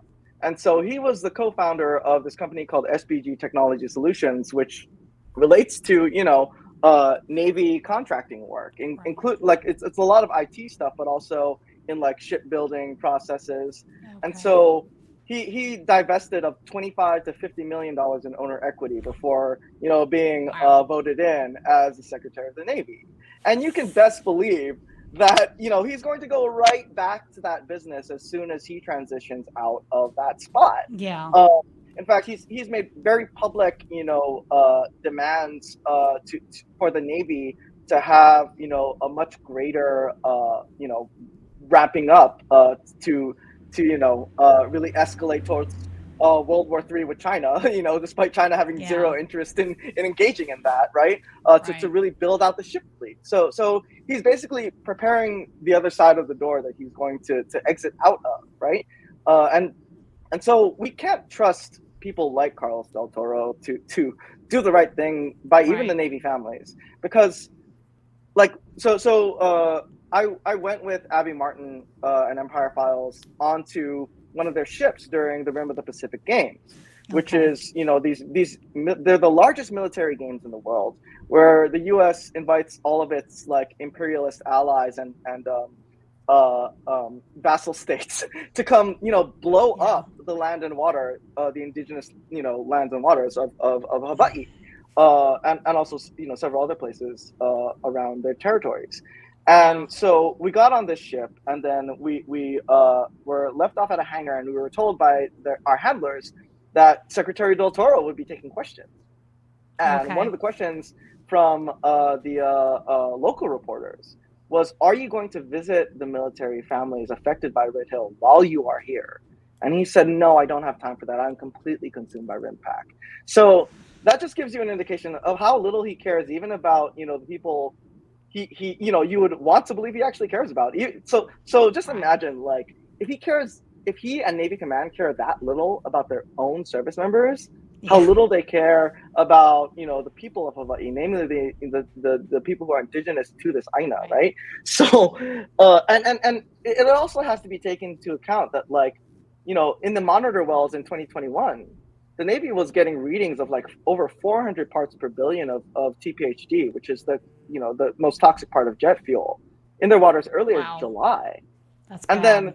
Then they knew about the Red Hill leak. They saw it. It was reported to them by the guy who was driving the cart, who then took video camera phone footage that we now have all seen, and they knew about that leak. They knew that it was traveling towards the well, and they shut off the well out of an abundance of caution a week prior to people getting sick. But they didn't tell the residents who were relying on that water supply, hey, maybe just out of an abundance of caution, don't drink this water. Right. So they did the moral calculus, and we were seeing the results of that equation. They made a conscious decision to let that water flow to their own people, to their own babies. My understanding is that they were trying to make the argument that the cement barriers surrounding where the fuel line travels underground would be substantial enough to block the fuel from getting into the water. It sounds to me like they went through this whole calculus of they knew it was leaking, they knew it had was out there going into the cement, but for some reason they were making the odds of it actually and what's wild about that is like there's a track line in the Red Hill facility, right? And that track line has like this recessed area, so the tracks go up, and then there's just this what could basically just be a reservoir for a fuel water mixture just to flow straight down into the same tunnel that leads to the Red Hill well, right? So this is how ass backwards their priorities are. Like even in the making of this Red Hill facility, the Red Hill well, which they up until recently drew water from, was in the same tunnel as their fuel pipelines. Oh. And so I did not know that. This is just a symptom of a systemic problem, right? When capital, is prioritized over all human life, even your own service people, you will make these mind-boggling decisions on your own. We have heard from other people who we're now organizing with, like people who are in charge of inspecting Navy vessels. Like, well, one guy wasn't, he was tasked with inspecting, a water supply on a battleship. And he looked and he saw running through, when he opened up the hatch and looked into the water supply, he saw this pipeline going straight to the center of the tank. And he asked one of the engineers, like, what's that pipeline? He's like, oh, that's fuel. And it's like, well, what, couldn't you just run the pipe around the water tank? Yeah, why they shot a That's insane. a fuel pipeline just straight through the water tank. And we're seeing this with, I think it's the USS Nimitz recently. It leaked jet fuel directly into their water supply. Wow. And we had to get, there were whistleblowers who were sending images of this to military Instagram pages. And that's how folks found out. But the Navy was trying to cover it up. That's crazy. So it's like, this is systemic. Indeed. It's not just Red Hill. So where can people go to learn more about the water protectors and kind of stay abreast of this? Because, the corporate media is ignoring it, and, we do the best we can here, but it just seems like at every turn, they're just more and more updates. Yeah. It's just one nightmare after another. If y'all want to learn more, OahuWaterProtectors.org, and we are on all the social medias, all the major social medias. Oahu WP on Twitter, Oahu Water Protectors on Instagram, Facebook, and now TikTok. So yeah, we're all over the place. And yes, please follow our work. And if you live in Hawaii and you want to get involved with organizing, please hit us up, because that's what it's going to take. We need to build a mass movement where we can actually, shut things down until they actually commit to doing the right thing with respect to Red Hill. Mikey, to end on a little bit of a lighter note, I got a special request. Please say the name of the state you live in one more time. Oh, Hawaii. It sounds so cool when you say it. I know, right? I can't say it like that. I'm not even going to cry. But it sounds so cool when you say it. I love it. I say it I say it, I know. Yeah. I say it the way, man. I wish, but it sounds so beautiful, poetic when you say it. I love it. Well, you say it the right way, but yeah. Thank you so much for doing what you do, man, and thanks for taking some time to talk to us today. Yeah, and we'd like to have you back for an update as things progress here, because I want to keep my eye on this story. It's important. Absolutely, yeah, and thank you so much for shining a light on it, because more people need to know about what's going on here. Yeah, really appreciate it, y'all. Thank you. All right. Devastating. That was very eye-opening, and wow. So we are a little over time, so let's hit up the super chats here. And before we do that, I got to announce to everybody I am going to be on the road in 2023. January 7th, I'll be in San Diego, California. This is actually a free show, so come hang out after the post-New Year's emptying of the wallet. January 28th, I'll be in Tucson, Arizona. That's a stand-up show and the premiere screening of my short film Loner. Use the promo code Lucy at checkout for discounted tickets. That's a holiday special. Don't wait, Tucson. And February 10th, April 14th, and May 12th, I'll be doing a string of shows in Los Angeles at the Glendale Room to work on my 2023 hour. And Tina will probably be hanging out at some of those, I hope. I will, yeah. Come down to the show. Have a drink with us. So we'll do a couple of the last ones here. We got a few more, huh? We do, and we also, let me mention this really quickly before we forget. We have a member call this evening tonight with Ron and I. I want to bring this up. If you are a member, you will be getting something from us. If you're not a member yet and would like to be, you can change that. There's still time. It'll be Ron and I at our most silliest with probably a beer in hand. So that will be 8 p.m. Eastern, 5 Pacific. So look at this. Tina, look at this picture of us. Don't we look like we're like an 80s crime? Yeah. Now that you mention it, like yes. we look like we look like we're on the beat. Like we're not like police officers. We're like detectives. Yeah. Yeah. But it's like I look like I just found a clue and I'm telling you about it, and you're not as convinced as I am. No, I'm like the phone's ringing. The phone's ringing. Yeah, you're on the phone and you're like, this isn't the smoking gun you said it was, and I'm like, just wait for it. Wait. I'm telling you, Fast Eddie's our guy. All right, we should get to the super chats. We are over time. We are over time. Let's get to the Tony super DeMayo, chats. what's up, Tony? I hope all is well. Thank you so much for your generosity today. They never mean it when they say protect the kids. Yeah, no kidding. Tony also said, Ron, I love it when you get stoned and do AMAs. I love that too, Tony. And thank you. Thank you for noticing. Wait, do you get stoned and do AMAs and I don't know about it? On Twitter. You do? Yeah. I mean, I'll just do random AMAs if I just feel like it. But if I'm stoned, You're using Twitter Spaces? No. It's just written. Okay. I tweet it and then people tweet and I reply. Yeah. Gotcha. I mean, I could do a space, but I don't. I mean, yeah. It'd I don't be funny. Talk. I'll dial into that. I'll like. Next time, maybe I'll do a space. But yeah, well, I'm glad you like that, Tony. Thank you so much. I get some fun questions. People ask me my favorite album, my favorite cheese. It's a good time. Maybe we'll talk about some of that on the members call tonight. Who knows? Maybe. King of Shenanigans. Dems and Republicans only serve the capitalist class. Truth. Yeah. Bomb. Vero. Michael Cooper. We investigated ourselves. Our favorite German guy. Hello, Michael. I don't. Despo's Fleisch is also wonderful. I love all. Yeah, all right, you're right. You're our right. German viewers. I take that back. Favorites. They're all my favorite. They're all my favorite. We investigated ourselves. Can't tell or show anything, but trust me, everything is fine. Keep drinking your jet fuel, or water. Water. It's good for you. Yeah, that's about the right. It's the same thing that you hear whenever. Why can't you release the body cam footage? Oh, it might compromise the investigation.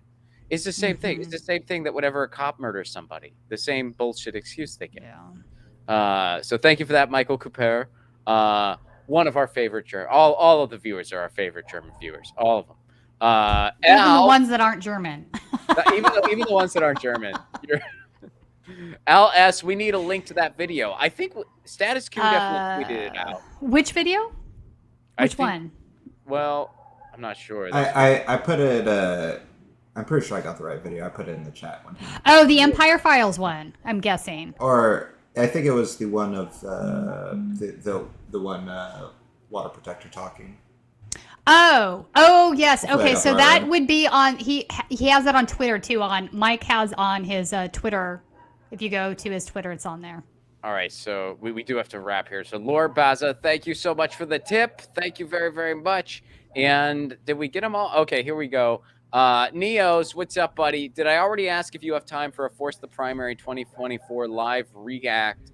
Love you, Ron. Happy holidays. I don't know, man. I watched your video. I don't know how a react would work, but I appreciate the super chat and thank you so much for being in touch. And happy holidays to you as well. Happy holidays to everyone. Let's give everyone a quick thank you. We do have to get to Right Wing Insanity. Yes, please stick around for Right Wing Insanity Report. I did it right. All right, Tina, there she is. Right Wing Insanity Report. But thank you. Before we go, thank you, Robin. Thank you, Tony. Thank you, Fly Chopper Fly. Thank you, Dustbush Fleiss. Thank you, Tony, again. Thank you, King of Shenanigans. Thank you, Al. And thank you, Neos. Of course, for all my tour days, check out RonPlacone.com. And Right Wing Insanity Report. Handing it to you, Tina.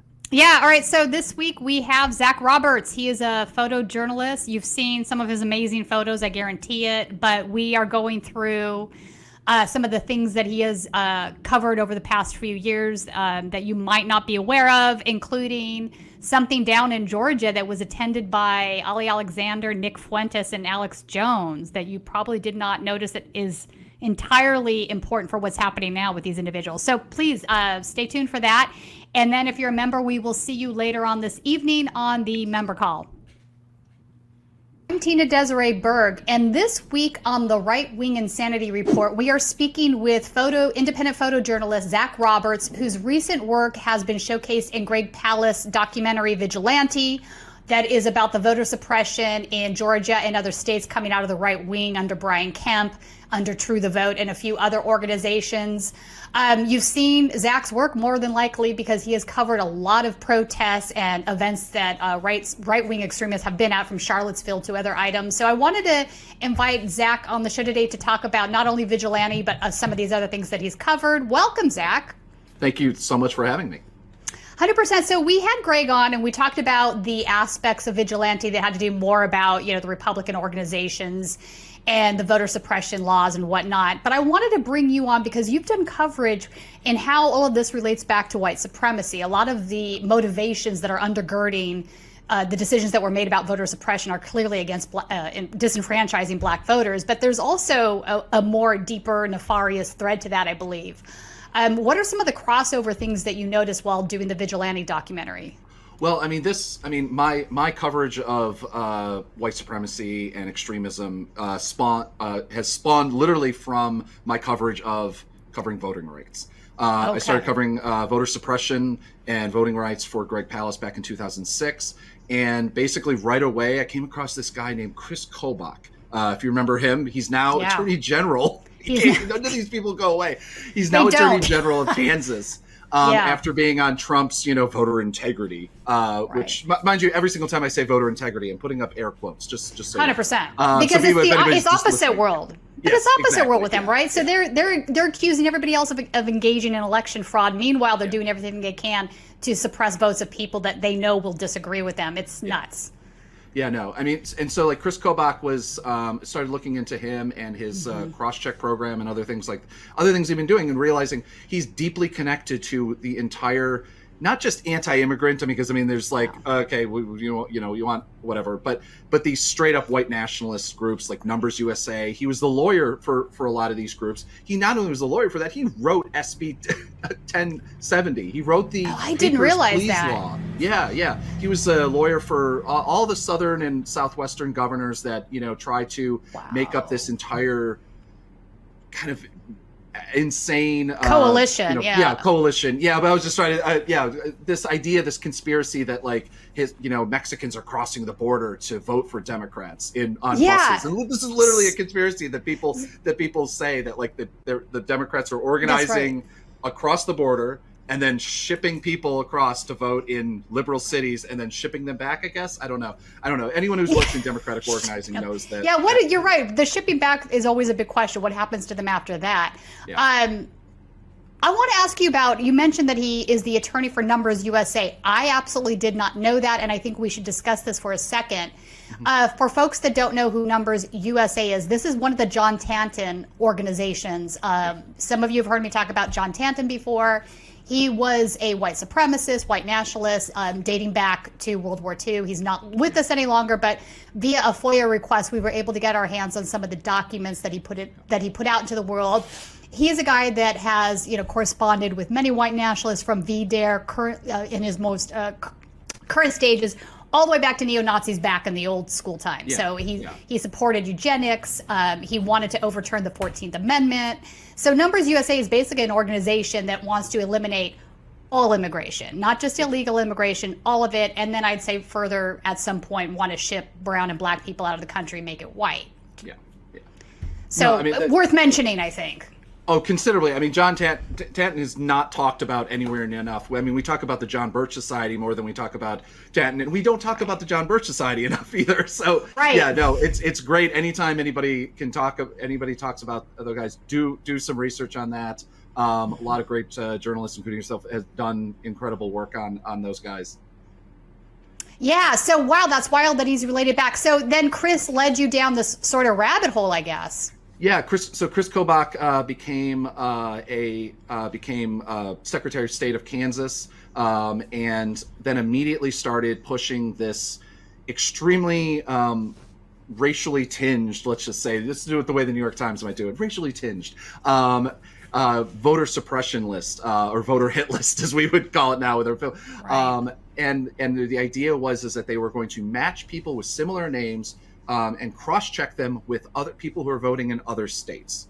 Now, so like if your name was David Washington, and you voted in Kansas, and there's another David Washington that voted in Georgia, now cross-check would match those two people together and say, well, they're the same person. And obviously there's two people voting. Yeah, exactly. So the problem is that, I was working with Greg Palast, and he's the numbers guy, but way more than I possibly can. And he crunched these numbers and using census data and using a kind of the voter list. And we got a bunch of the voter lists. I was able to sneakily and sometimes get the lists and just ask for them, and they weren't supposed to give them to me.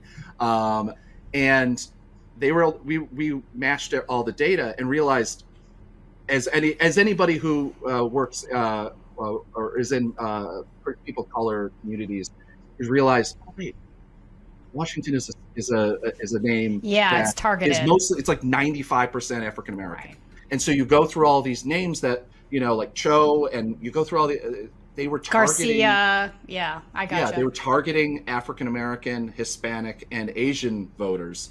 And it was just the numbers compared to what they were targeting white people versus, it was incredible. And so basically it turned out to be this list.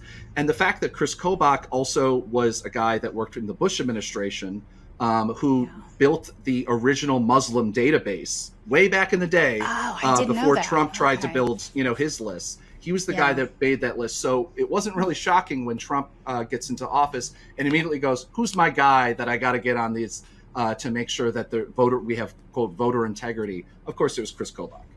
Yeah, Julie Krishner too. I mean, he put her as one of the heads at DHS. She was the executive director of another Tanton organization. So he clearly had crossover into that world. Anybody that was paying attention could see that. I want to bring up an event you covered in relationship to that. It was a protest in front of the Georgia governor's mansion on November 18th, 2020.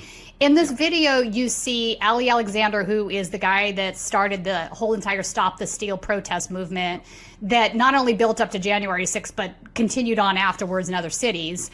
And then Nick Fuentes is in there, who is now coming into more mainstream because people are seeing him with Kanye West and unfortunately others, and fortunately. I'm happy that people are like becoming familiar on what a threat he is, but I'm also not really happy about the way it's coming through, because he is, it's a soft move in, as opposed to sometimes, usually these things come out. There's a big hit piece, or there's a big piece of investigation about him that comes out, and Yeah, I mean, so the Groypers are definitely, as far as I'm concerned, they're neo-Nazis. I don't think that's an exaggeration. I like to say they're Nazis because there's nothing new about them. So. There's nothing, exactly. So same old song and dance as far as the anti-Semitic and racist rhetoric, white nationalism, the whole 9 yards. And then you've got Alex Jones there, who clearly needs no introduction. He is the king of conspiracy theories. But I do want to play this video that you shot and produced, because it's kind of an interesting read into this situation in that moment in time. The fight for what's left of the soul of the Republican Party moves from D.C. to Georgia, with the far right continuing to rally for Donald Trump. The Davos group, they are bragging that they've conquered America and going to make us poor slaves. So anybody out there watching, or anybody here today that thinks this is a joke, is an idiot or a traitor.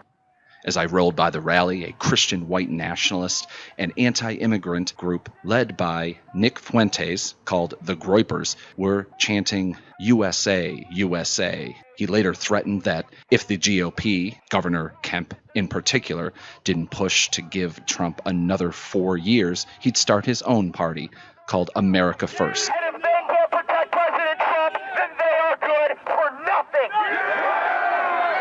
And if they're good for nothing, then they can be gotten rid of, and we'll replace them with a party called America First. America First! America First! America First! America First!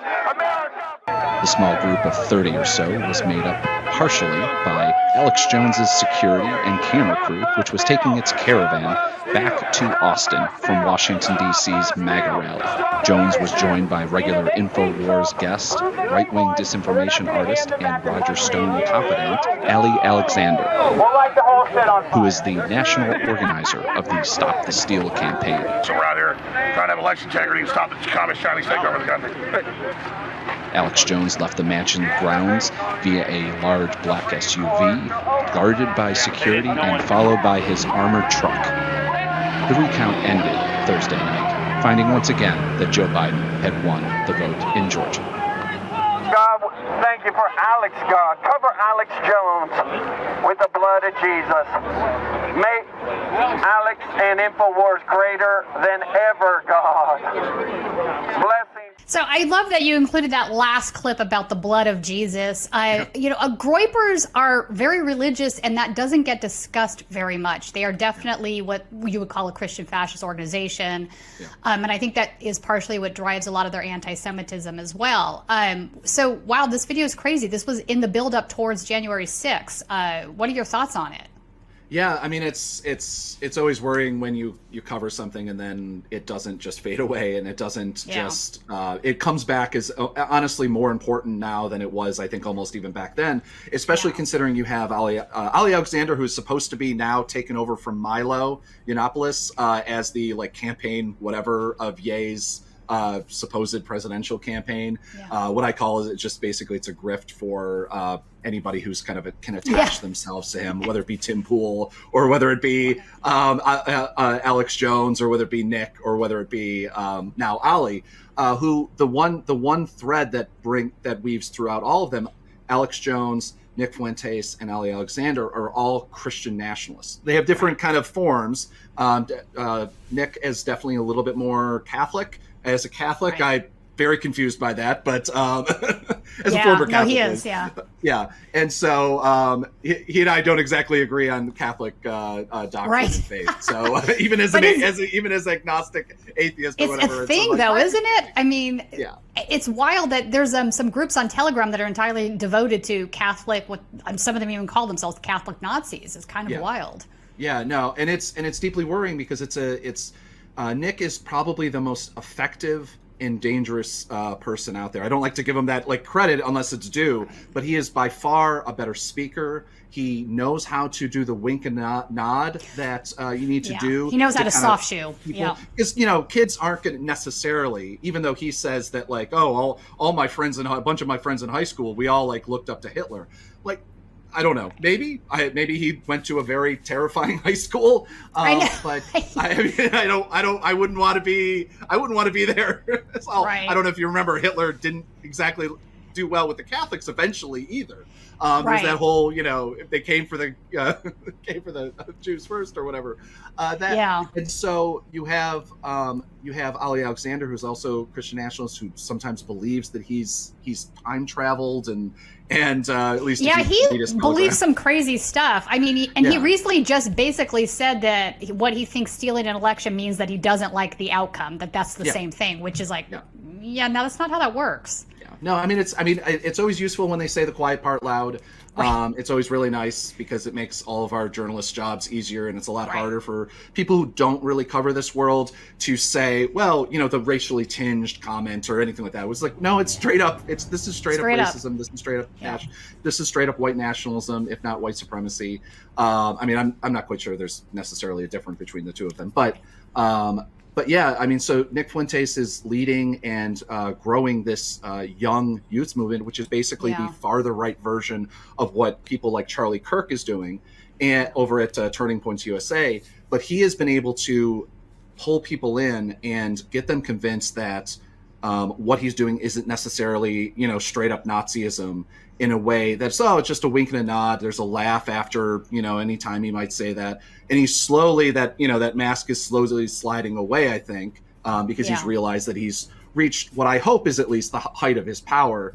And this is when, he's going to use it. So. No, 100%. And it's wild because here we are 2 years later.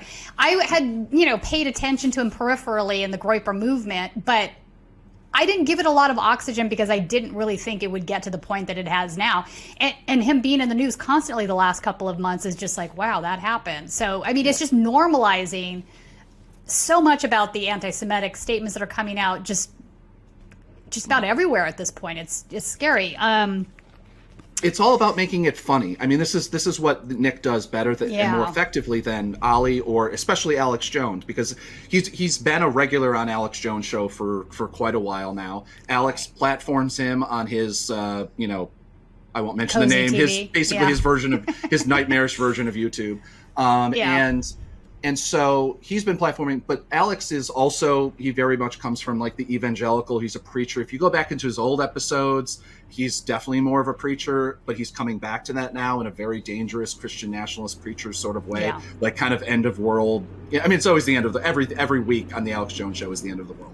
Right. It's thank God it's not, so, anybody who listens to the excellent podcast Knowledge Fight, I always have to give them a call out, who basically document Alex Jones' show. Like, that's one palatable way of listening to the terribleness it is. But he does this, and he's doing it in a considerably more effective way because, again, he makes the internet humor out of it. It's memed fascism, and that's really what kids these days, I guess, is what is making it kind of sexy to them to go into this world. Combined with a little bit of incel, combined with a little, as he said, is it gay to have sex with a woman? And it's all funny until it's not. Until it's not. Yeah. No, and I think you're right. It's a tactic that we've seen the alt-right use for years now, right? So it's just irony, it's just ironic, it's just humor, it's a joke. Yeah. But it's really not. I mean, come on now. Nazi jokes aren't funny to anybody that's not a Nazi, right? So, but it is a method and a tool that they use to try to red pill people, right? To pull them into the movement. Yeah. What other crossovers have you seen between voter suppression and white supremacy? Are there others we should mention? I mean, the strongest thing is that it really comes down to the fact that they're watching. I mean, so the most basic thing that I hear from, it's not from Ali, it's not from Nick, it's not from Alex, it's not from any of the really big figures. It's from literally people on the streets at Brian Kemp rallies, of all things. I talked to a man a couple weeks ago in the run up to the election, and he had a Donald Trump hat on, and he was convinced that Donald Trump and Brian Kemp were just going to get back together and run again when Donald Trump runs again in 2024, which I thought was a little bit. Weird. I think that Brian Kemp knows where his butter, where he needs to go in the party. I mean, he is being bandied about in like more conservative and also centrist media as like the Republican Party's obvious pick. But I talked to this guy, and one of the biggest things that hit why he was voting for Brian Kemp is that he didn't want the MARTA to go out to the suburbs.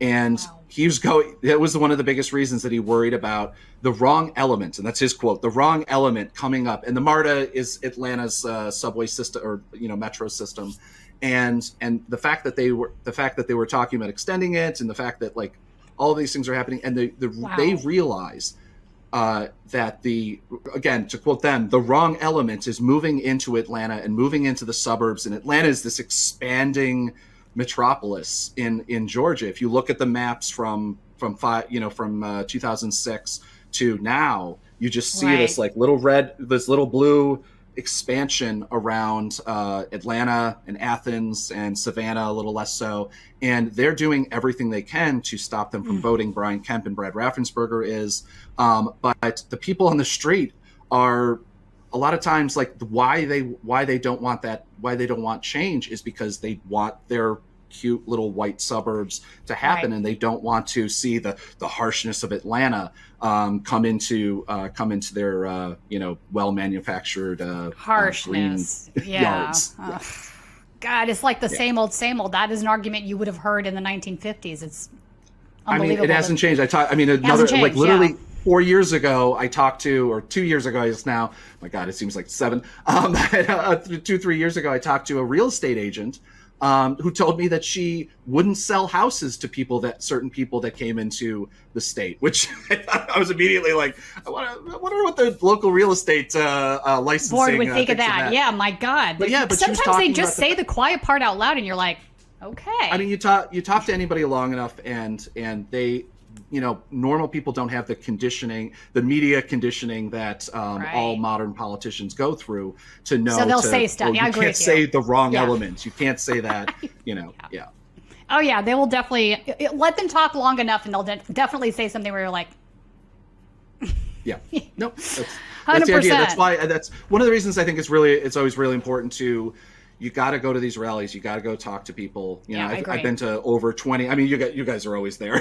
You always run into I agree. stuff. So it's why it's important to talk to people in the streets. And that was one of the biggest things in the lead up to the 2016 presidential election, when everyone across the board was saying, "There's no way Donald Trump wins. This is absurd. This idea that he's winning." And the polls are just 48, 52 going around there. But I spent the last 2.5 weeks on the road doing nothing but talking to people that went to Donald Trump rallies. And it's not a direct, that's obviously a really kind of poll. It's not a good way to do polling. Be like, how do you think about Donald Trump? You stood in 2.5 lines. Listen, it's telling though. I mean, Zach, I remember exactly. I remember saying when Bernie Sanders lost the California primary, I basically said Trump is going to be the next president. And I cannot tell you how many people were like, "You're wrong. You're crazy. You're this. You're that." And I'm like, am I though? And when we watched the election that night, the votes tally started coming in, I was like, yeah. And so many people were like texting me the next day, like, "Oh my God, you're right." And I'm like, I still remember one of the last rallies that I covered before the presidential election. I was in, near coastal, I think it was North Carolina. It was a town that literally, my hotel was washed out. Because a hurricane just hit it. I booked the hotel, and by the time I got there, it was gone. The only thing open in the town was a Waffle House, but a 6,000 person rally in an airplane hangar that Trump, showed up 2 hours late to, and everybody waited, and everyone was so excited. I still remember that going. This is the only thing. I mean, this is the only time Hillary Clinton isn't coming here. It's not necessarily a waste. That's exactly it. And she's not going to come here, and she's not going to get these people excited to go out to vote. And that's what these people have.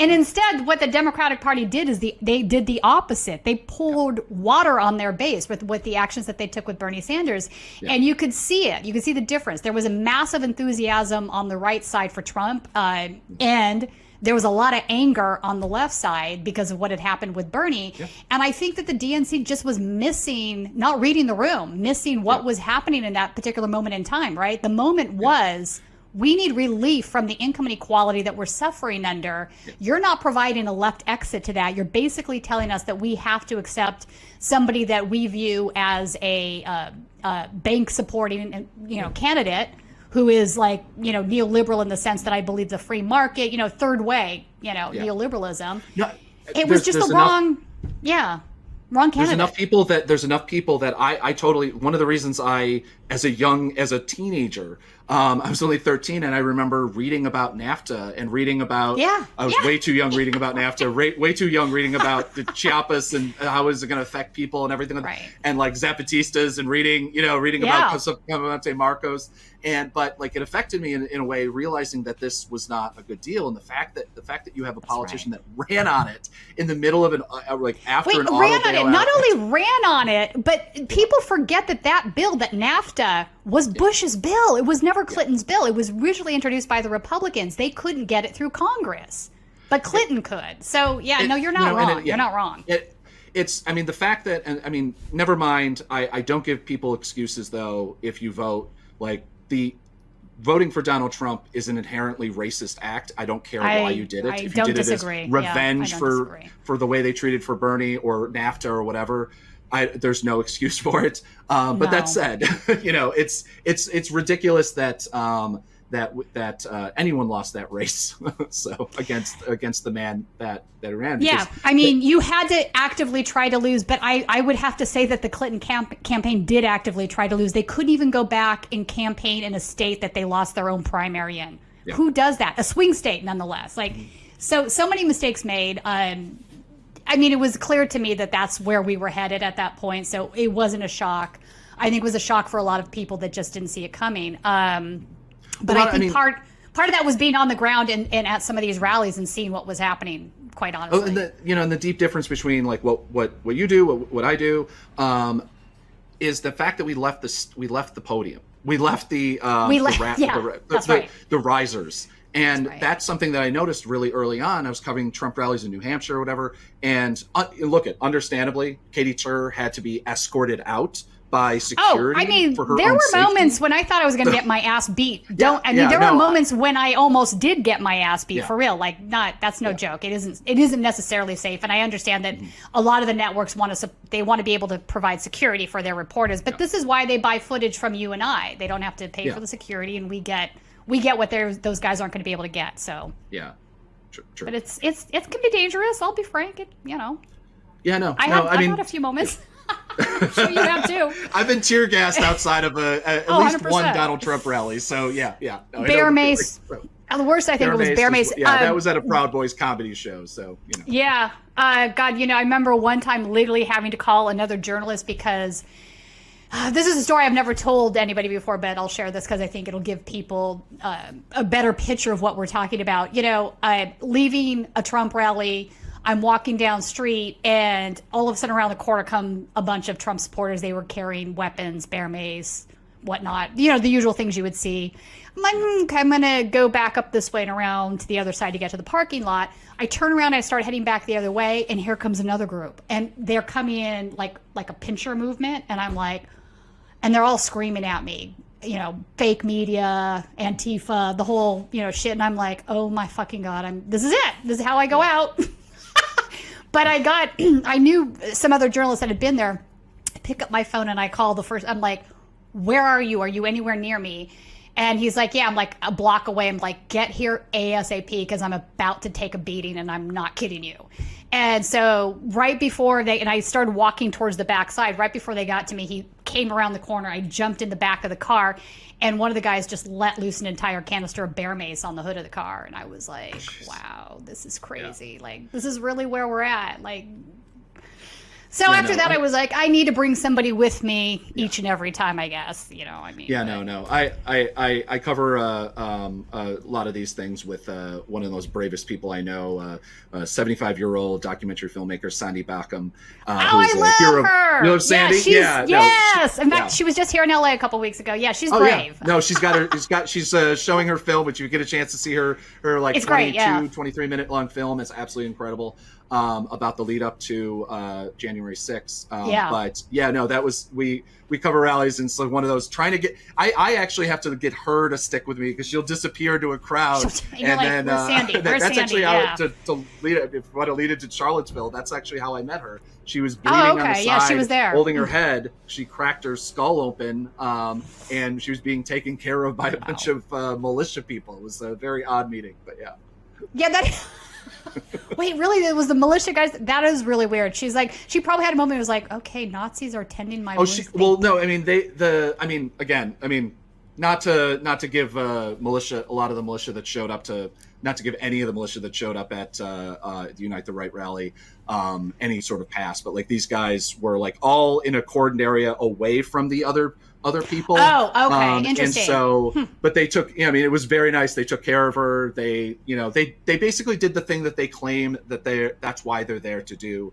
And obviously a lot of them are ex-military and that sort of thing, which is obviously its own problem. But so they had like at least a base level of training. But it was interesting to come up and see a press pass and surrounded by militia and like holding like bleeding from the head. And I'm like, what just happened? And like thankfully they were taking care of her. But so they did have a separate cordoned off area? I didn't realize it wasn't. That. I mean, it was cordoned.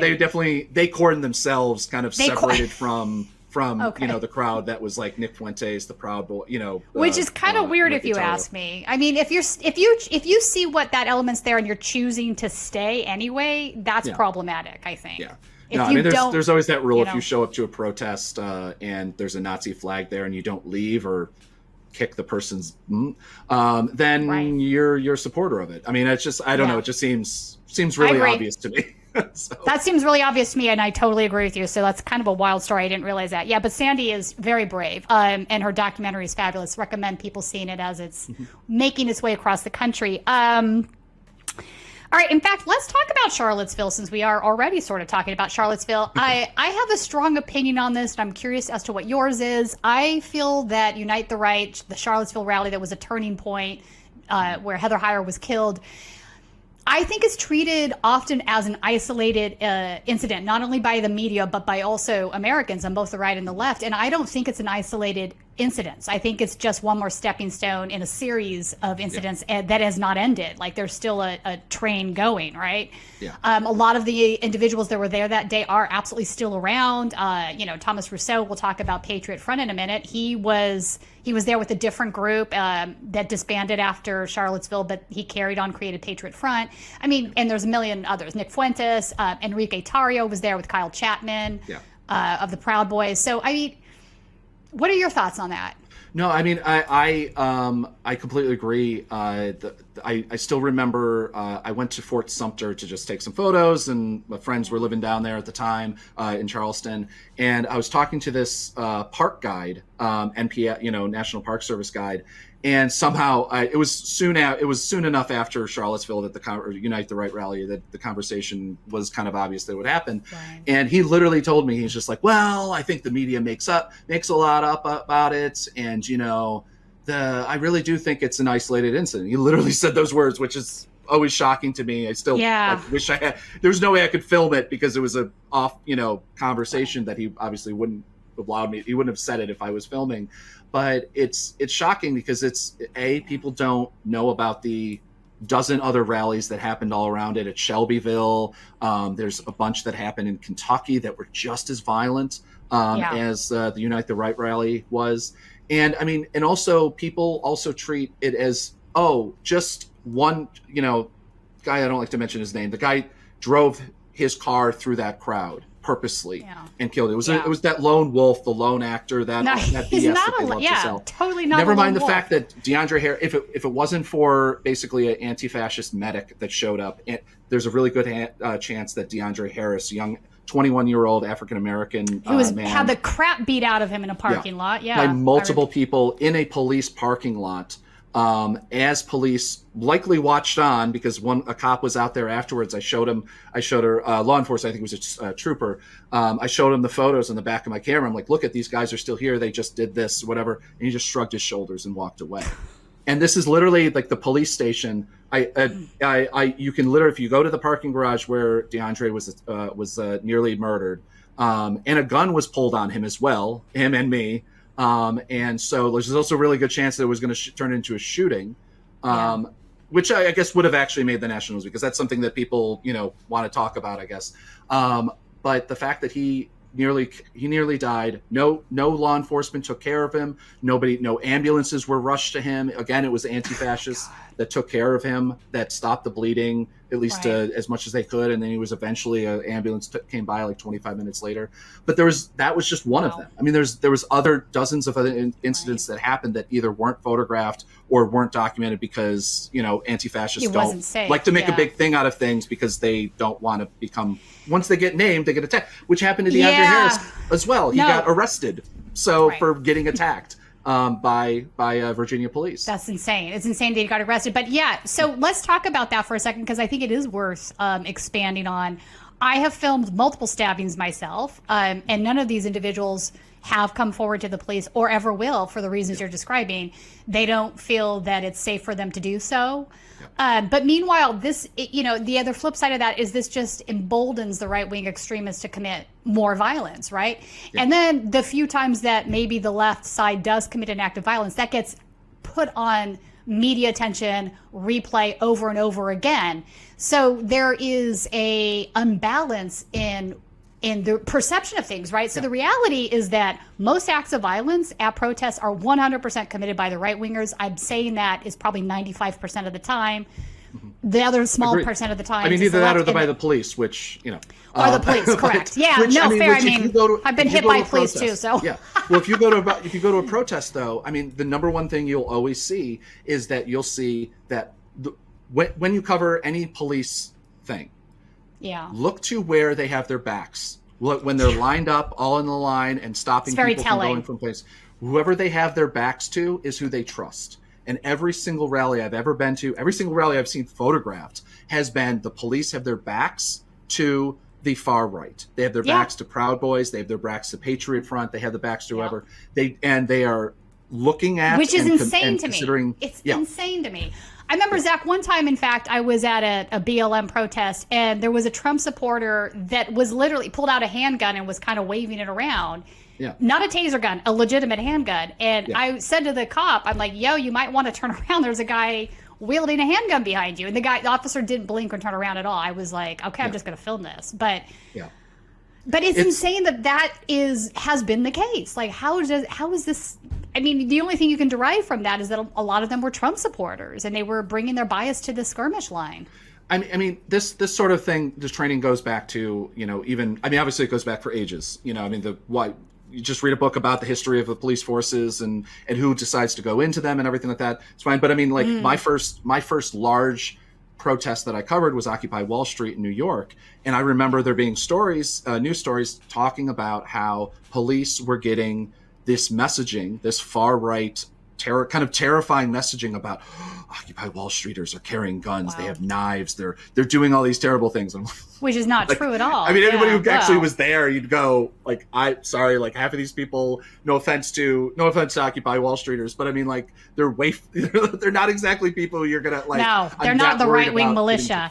You know, what's really wild about it, too, is even the FBI acknowledges that most of this crime is being committed by right-wing extremists, right? The domestic terrorists are generally right-wing extremists, but local law enforcement doesn't seem to get that message.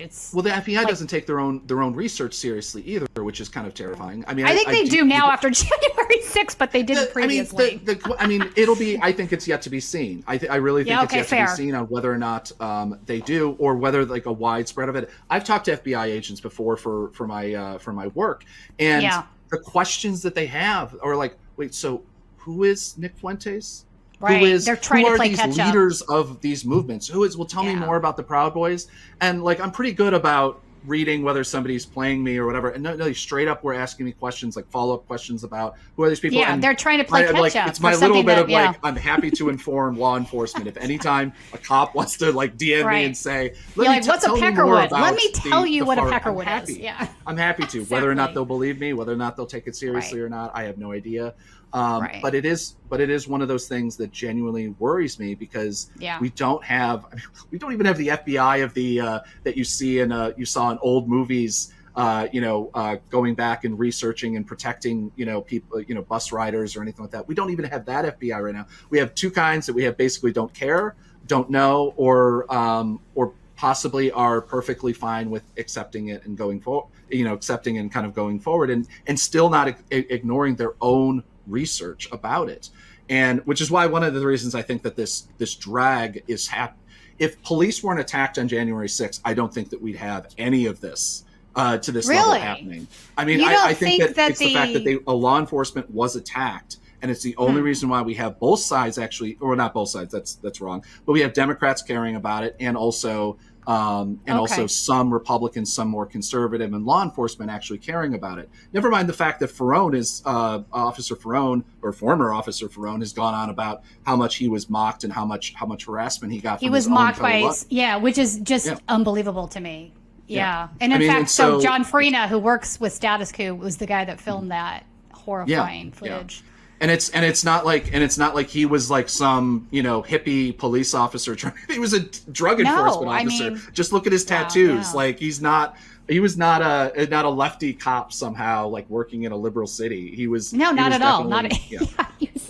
Yeah. I mean, it's just a weird timeline. I guess we'll see, but that's I'll have to mull that around a little bit more. Let me ask you this. You filmed also the night before there was the Tiki Torch rally, march, whatever you want to call that, which is a throwback to Nazi Germany, where they all lit tiki torches, marched over to the Confederate statue, chanting, "Jews will not replace us," amongst other things. Yeah. You actually did what I think is a very interesting interview with one of the white supremacists there that was willing to get, I guess most of them at that point were willing to get in front of a camera, but I'd like to play it and talk about it. You will not replace us. You will not This is a kind of an opportunity I've been waiting for my whole life. Just kind of get together with people that share the same opinion on a lot of these things. And, unite everybody together. 10 minutes, we're gonna start forming up and everything, all right? Let's go! All right, you got it. Let's go, guys. Get excited. Well, that's not good enough. We're going to demonstrate whether you like it or not. To another person, okay? And then we will have you come up here. I'll give a quick briefing on what's going on, all right? So we're going around right through, and anyone who we pick for security, let us know if we can do it, all right? We're picking big guys, no females. We got it! Just from my life experience, I'm only 27 years old, but I've seen a lot of change just in the last couple of years of my life at CIS, especially just in the last year alone since the election. It seems crazy. So, how do you feel about how the election turned out? I'm very happy because I don't think we'd be out here if anybody else had taken office. I think we'd probably be all criminalized, and we wouldn't be here. And this is our last opportunity. Replace us! You will not replace us!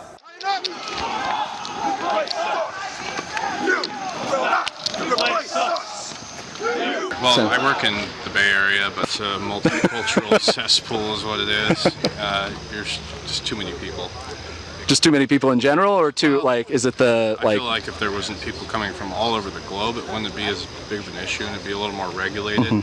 Housing costs wouldn't be out of control, and it'd be a much better place to live. You know, just back in the 90s when it was like 98% white, it would have been probably a paradise compared to now.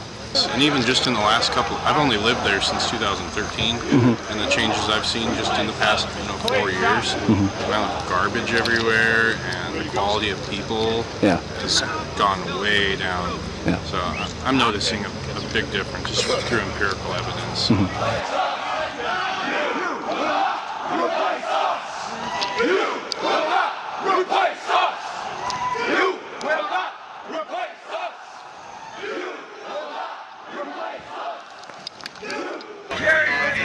I've never been called white as a derogatory before. That's the first. Y'all have a good night.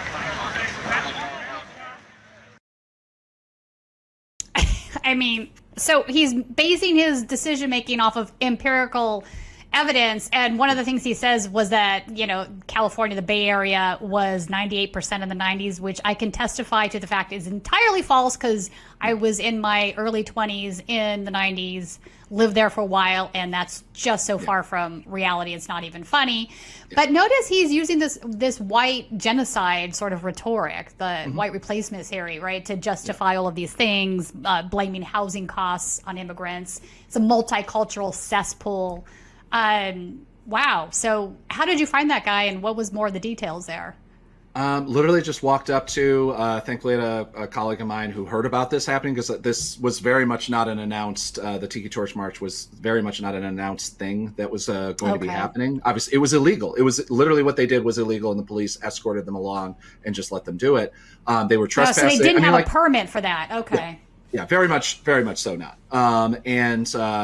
And like, again, if you listen to the trial that happened last year, the big lawsuit, you hear about the fact that I didn't know at the time that people were living in those houses that they marched by and terrified, understandably terrified if you're a person of color. I mean, I think anybody would have been terrified, but especially if you're a person of color, people are living in those little places as they kind of marched by, and they were students and didn't know what was happening, didn't know that was something was going to happen. Police did, once again, nothing. There's like maybe 3 or 4 officers out there. In fact, when they left and they piled all of the tiki torches into a U-Haul truck, just like literally like an open truck, and it was just thrown in there. It was literally all of the fuel, the citronelle, whatever they had was just leaking out. You could literally see it leaking out of the back of the truck. And I pointed it at the officer. I'm like, that feels illegal. That feels like unsafe. Just as a safety thing. And again, police officers was like, not doing anything illegal. So, which never mind. But it's the fact that they, we watch all this happening, but we walked up to it, a group of journalists, and saw all these people like filling up the tiki torches, everything like that. I had a vague idea of the imagery that they were obviously going to be going for. As you can see in the video, that so many of them had maybe not a straight uniform, but like there was like somewhat of a dress code that they kind of knew to show up with, because it's very different than the clothes that they wore a lot of them wore the next day.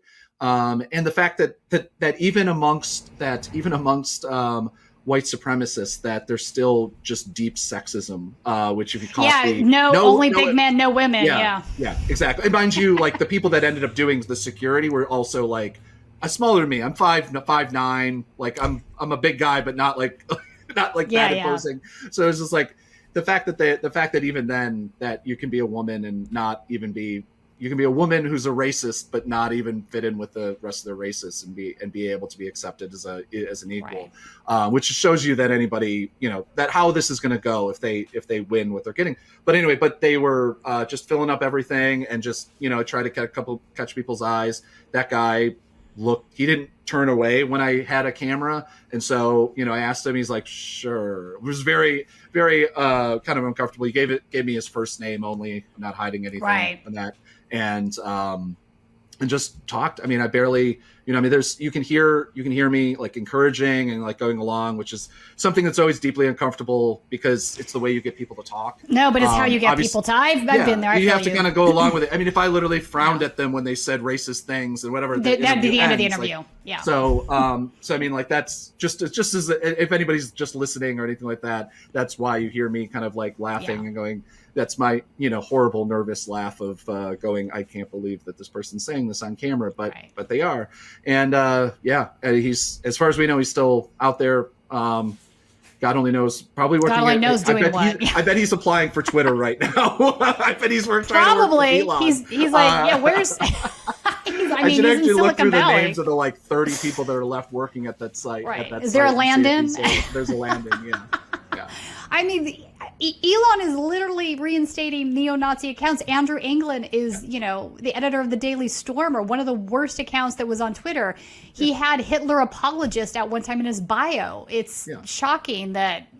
And then Elon pretends he doesn't understand why advertisers don't want to stick around. It's not difficult. I mean. Yeah, I mean, and I mean the fact that any advertisers are there left shocks me, because I mean the chances that your advertisements, advertisement for Coke or something like that is going to show up next to one of Anglin's tweets, or I mean, here's the thing though, is that Andy Ngo is still never left that site. He's always been on, and you have all of these other people that are incredible, straight up racists when it comes to things and sharing violent. Not only disinformation, but just like hateful conduct online, leading harassment campaigns, and that they're all there. And so, I mean, there's no argument that it's gotten worse, but it is shocking that it could. It's shocking that. Yeah, I kind of actually thought it. I'm like, how is it going to get worse? But then, he's definitely getting. I think it can get worse from where it is now. It's been a little bit worse for me, to be frank. I've had some horrific DMs lately that I haven't seen in probably 3 or 4 years. That's your problem. That's right. So. True. That's true. I have that extra layer. I always rate like, okay, if I'm getting death threats, I'm a straight white male, no real accent, no whatever, just a lefty journalist online. If I get death threats, I can't even fathom what friends of mine that are people of color, that are women. I mean, it's just a normal person online, normal woman online gets more death threats than probably even the most, hated person on the internet, white male on the internet. So yeah, I mean, it goes hand in hand. I mean, they all want the traditional wife. Like I remember covering a Proud Boy rally once and having these guys start to, harass me a little bit, and I'm not intimidated very easily by them, so I'll engage, and one of them was like, do you have a degree? And I'm like, I have a master's degree. And he's like, in what? Basket weaving? And I'm like, you think that's funny? Like, really, bro? Yeah. Give me a break. And I'm like, bro, what do you have a degree in? Oh, that's right. You don't have one at all. You really want to do this? So, but they're used to women not, lipping back at them, so to speak. So I think it's like, bro, the bro culture. I mean, and that's, that's the problem is that when you only have that sort of interaction with women, it doesn't shock me too much when you turn into somebody like Nick Fuentes, who, looks down on, I mean, I can't, the poor people that had to share classrooms with him in high school, that's all I can do, which was only like 5 years ago, which is its own he's terrifying young. thing. It is terrifying that there's a group that is so young and so sucked into this crazy stuff. It's like, how is this happening? Nick was at the Unite the Right rally. I mean, this was the Woodstock of fascism. It was the... And not that the Woodstock of fascism wasn't too much Woodstock. Anyway, that was Woodstock 99, but it was Woodstock 99. There was also less fires lit at right. But no, that's so funny. The Woodstock 99 of fascism is a really good way to describe it. I mean, for the longest time, there were groups that, I mean, Nick was working with Identity Europa. That collapsed after 100% collapsed. Yeah, and then he spawned it out of there. Enrique Tarrio, even though if you talk to the founder of the Proud Boys, he said he told no one to go. The person who took over, Enrique Tarrio, was there. Yeah. And I believe Joe with Biggs was Kyle there Chapman, as well. And so that was the Fraternal Knights of the Fraternal Order of Alt Knights. I'm sorry, I couldn't get that. Yeah. So they were the idea behind that group at that time was they were going to be the kid you not, quote unquote, paramilitary wing of the Proud Boys. It kind of fell apart after that as well. Yeah, which is like saying the paramilitary wing of the United States Army. So they're going to be the Blackwater of the the Proud Boys. I mean, I don't know. Which I don't. Please, anytime I say something like that, they'll coin it because it'll happen. Right, because that probably is, it will happen. I don't want to have this into a stand back and stand by moment where they all. But are you're like, not wrong. Make You're not wrong. Out of this. You're not wrong. They didn't really need who, a by the way, was paramilitary wing. As a lead into the SPLC article, Eric Prince was there. So he was at the New York Young Republicans Club meeting, which, again, this was, I'm trying to think of a parallel, the Lollapalooza of, I'll get sued by one of these companies for defaming. No, they're name, like, we don't want to be associated with that. But, speaking of Sandy, she was there that night where they violently, and I mean, it was pretty violent, attacked, some anti-fascist protesters that were out in front of the club. And I think that was also sort of a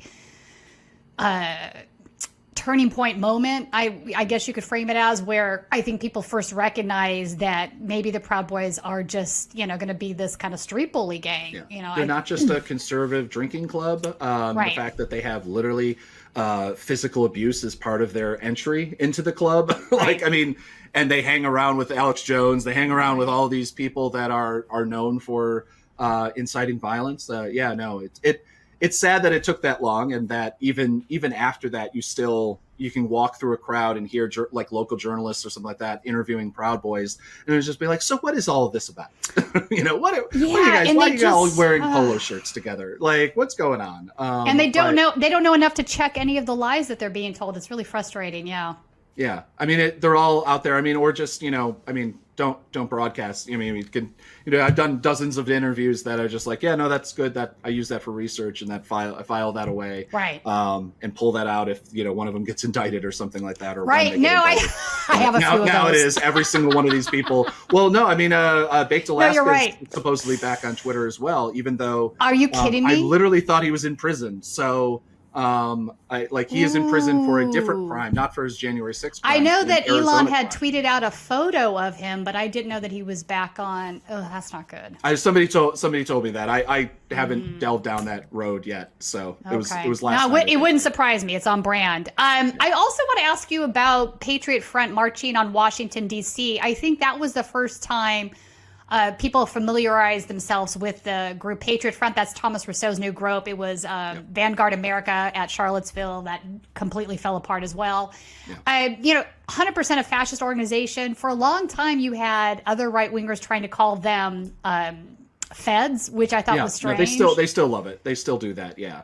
They'll try to find it. Yeah. Well, I mean, it's because they show up and literally unlike the Proud Boys that wear T-shirts, they've got cute polo shirts, they've got their things that they do, their drinking club, and they're the guy at the end of the bar that you're like you just want to move a couple seats away from, and it's like, okay, he's not a terrifying guy. But if somebody showed up with a mask, matching masks, a hat, glasses, and matching shields, polo shirts, khakis, and boots. And and also the fascies, literal Italian fascism symbols going on. Then that's somebody you're going to worry about. And so I think a lot of people on the right think it's a little bit too on the nose. But It's they real really though. love- It's clearly real. I mean, love calling it, them yeah. feds is ridiculous, Yeah. especially I mean, the after fact that they keep getting caught is that they keep showing up in Idaho and then they're showing Right. up in U-Haul trucks and things like that. But I mean, this rally was the rally that I filmed. Was at least the first rally of Patriot Front that I filmed. It was months before January 6th. And it was actually a year before January 6th, I think about. And the fact that they came in from Virginia, marched across the bridge, came up behind the Lincoln Memorial, and then marched all the way up to the steps of the Capitol, which is something I keep saying I've literally never seen. There's 2 times I've ever seen people allowed to rally or march up to that. It is that day and January 6th. Those are the only 2 times I've ever that seen. is interesting because So the police didn't care, or were they not present? They escorted them. They didn't just not care. They escorted them throughout. Wow. They actually threw. There's a kind of well-known anti-fascist that lives around D.C. and they literally picked up the guy who is I don't want to say kid. You think he's 5 years younger than me, but he has a walking cane. They literally picked him up and threw him. They actually knocked me almost to the ground as well when I was trying to get closer because they had this protective cordon of officers all around them on bicycles and marching. And it was just one of the most shocking things because they marched right down the steps of the Lincoln Memorial. I mean, they were there. It was there for a photo shoot, basically. They all had, a lot of them had GoPro cameras. Some had cell phones and cameras. Some had pro cameras. And so these things, anytime you see them march, it's basically for a promo shoot. Is that they go ahead and do this? Yeah, because then they make a propaganda video. Yeah, which they actually did. 100%. I saw. Yeah, they do that. They go to almost every March for Life protests now, or not protests, route marches. That's right. And they cut videos together. That they did that in DC later on. I filmed them, and one of the biggest things, March for Life immediately posts up and we have nothing to do with these people, and we're nothing. I tell you, I filmed the number of people that I filmed taking the flyers that they were handing out about signing up to be a member, and about their group, and saying thank you for coming out, thank you for what you do. And I remember even talking to a woman afterwards, and she's like, "Who are these people? Who are these people?" I'm like, "Oh, they're basically Christian nationalists." With a fascism bent, or something like that. And the woman who was in DC for the march goes, "Oh, that's great," and then walked away. She's like, "Oh, that's fantastic. These people showing up in masks, and because they were getting yelled at by lefties. So whatever it takes to own the libs, and that's it's crazy. That's the entire conservative principle right now is whatever. If you're doing something. That's why they love Musk right now, is that he's owning the libs, and that's the entire party policy. Yeah, he is owning the libs and then completely destroying his company on the other side. Yeah. I want to bring up some stuff that's making the news cycle currently that I'd love to get your opinion on. The first one is that Mark Meadows has now had a bunch of his text messages leading up to January 6th leaked, talking points memo. Got their hands on them and did a piece. I want to put that up and then read some of these text messages because they're kind of crazy, some of them. So the texts were part of a trove Meadows turned over to the House Select Committee investigating the January 6th attack that was obtained by Turning Point's memo. The first one I want to read is from Ralph Norman. Mm-hmm. Because this is wild. He says, "Mark, in seeing what's happening so quickly and reading about the Dominion lawsuits attempting to stop any meaningful investigation, we are at a point of no return in saving our republic. Our last hope is invoking martial law. Please urge the president. Please urge the president to do so." Oh my God! I mean, martial law. Like, this guy's a Republican from South Carolina, so he's a House of Representative. Invoking martial law.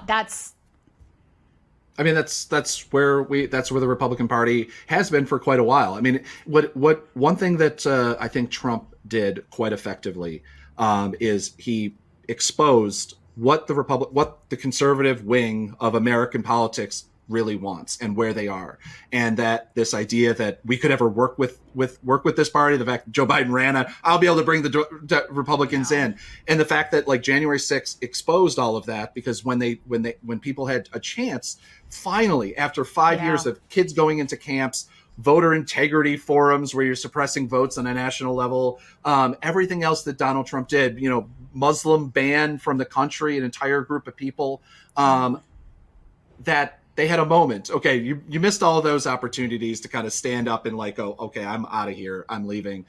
And yet so many Republicans did not. I mean, so few Republicans did in any way, shape, and form even decry it. And now they're even back to it. They're already kind of like, you know, back. And, you know, that's the biggest thing that drives me nuts about the last election is the fact that, or 2020, there's a lot of things that drive me nuts about it. Let me preface that.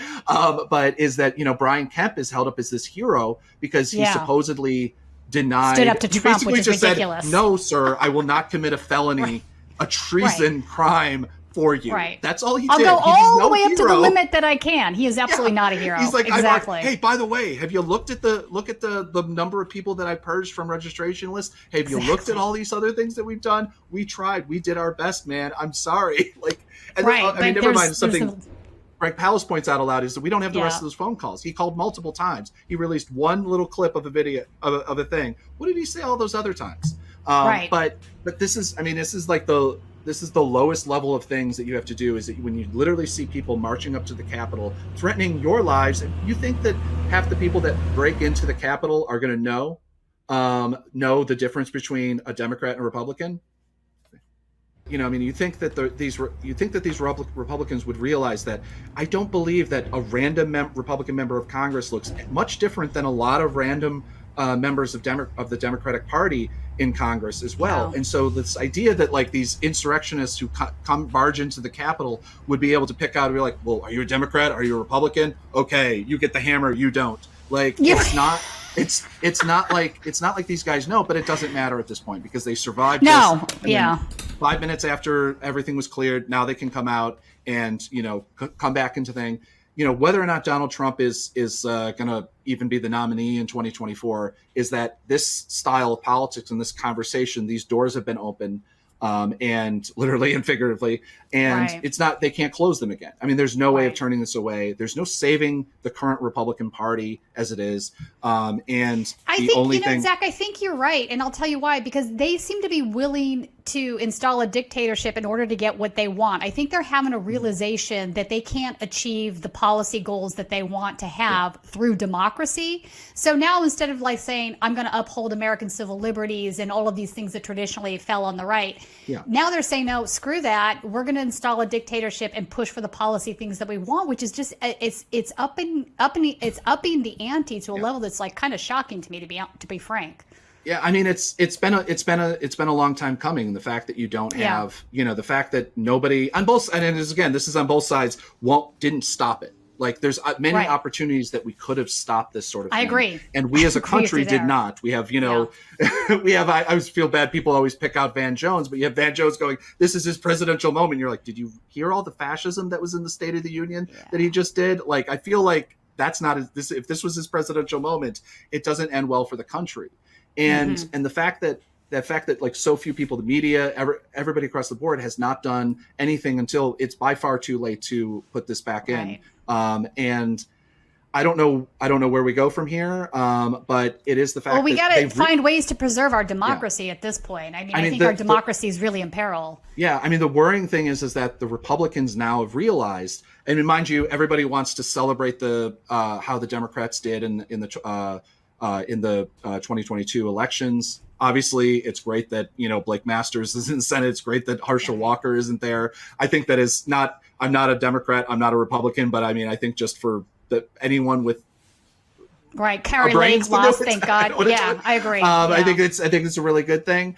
But the fact is that they have realized that they can get just enough votes. I mean, the fact that somebody like Reverend Warnock had to do a runoff again, it's kind of scary. It's terrifying. I mean, it's terrifying. whatever you feel about politics, I mean, this man is the reverend. I mean, first off, you can't question his Christian beliefs. He's the reverend of the historical Ebenezer Baptist Church. He believes in God. There's no question about that. But it's not the right kind of God, I guess. I don't know, but it's the fact that they want people who own the libs. And they want the fascism, and they want that. And they realize that 30% of the Republican Party will vote for that no matter what. It's And- I agree with you. It's extremism, and it's definitely 100% driven by income inequality in the country. I mean, there's a corporate level of fascism that we are experiencing systemically. I mean, so I think what's left of our democracy is really in peril here, and we need to do things to turn that tide and get it back towards people having more say in their government, kind of a thing. Yeah. I want to put up one more tweet because I thought this was interesting. This is Jason Miller, who actually was working as an advisor to the Trump campaign. FYI, so I asked Ali Pardo from our press shop to get in touch with Rep. Mo Brooks' office, since he seems to be the ringleader of the January 6th deal.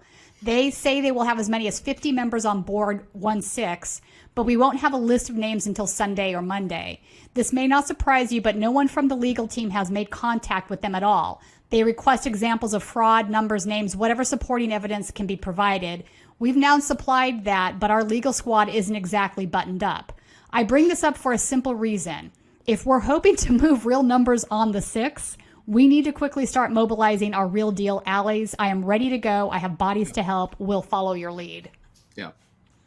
It's I mean, it's sad if you see the level of planning behind this. I mean, this is because one of the biggest things that you have, Marjorie Taylor Greene at the New York Young Republicans Club at holiday. I think we're going to bring that meeting. up next. Yeah. Yeah, it's the fact that, but she comes out and says, "Oh, if we had really planned this," which is again not just a wink and a nod, but it's a full-on acceptance of this conspiracy that like the feds were behind January 6th and that everybody who marched in the Capitol and that there's many good people there to misquote Trump. Yeah, and in there's fact, many good people on both sides. We have the video. Why don't we go ahead and play that and we can talk about it? I come to Washington. I swear in on January 3rd. I get accused of giving insurrection tours, which I thought was hilarious because I couldn't even find the bathroom in the Capitol. True story. Then January 6th happens, and next thing you know, I organized the whole thing along with Steve Bannon here. And I want to tell you something. If Steve Bannon and I had organized that, we would have won.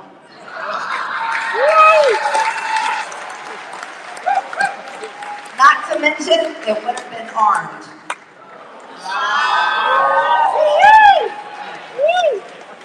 Yeah. See, that's the whole joke, isn't it? They say that whole thing was planned, and I'm like, are you kidding me? A bunch of conservatives, Second Amendment supporters went in the Capitol without guns, and they think that we organized that? I don't think so.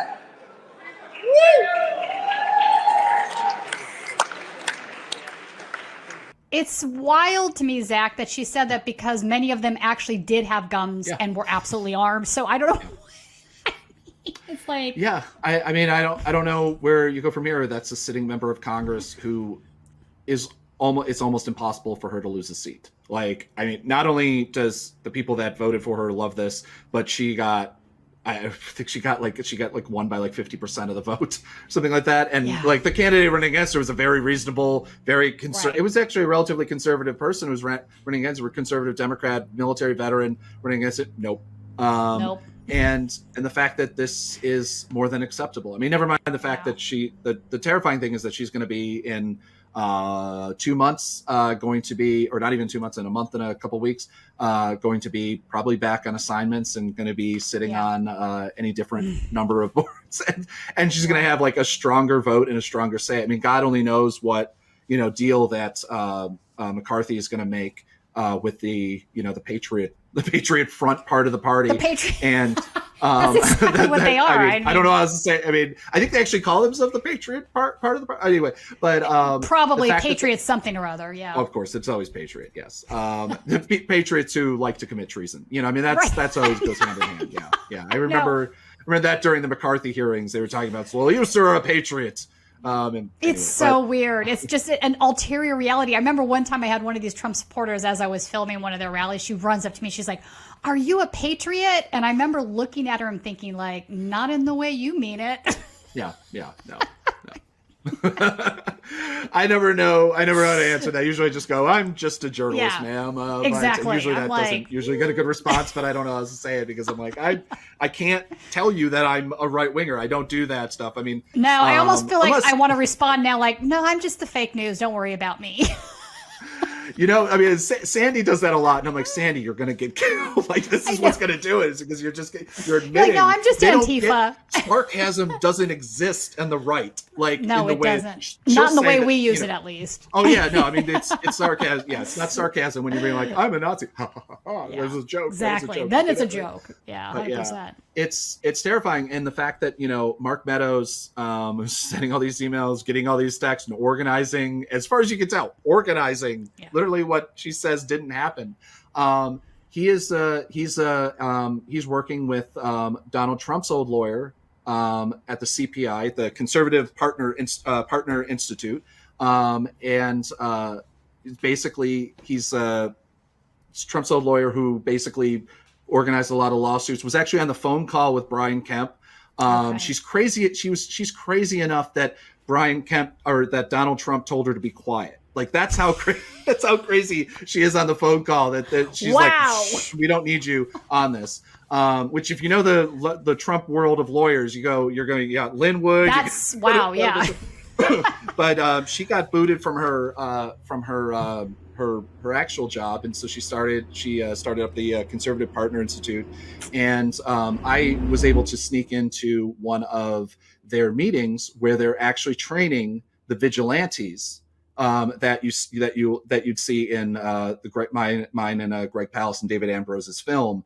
And that's how I got connected. Pam Reardon, the woman in red that you see that kicks Greg Palast out, that has a gun. She had a which I didn't know was a thing. She had a it's not an automatic, but it's a semi-automatic shotgun by the door. Yeah. Like, I have a photo of it, and I showed it to somebody, and they explained to me, like, oh, that's a semi-automatic. I'm like, wait, there's semi-automatic shotgun. I didn't know that there were, like, I'm in the world of guns quite a bit. I cover the NRA, but I didn't know that, like, and it just looks like a large AR-15.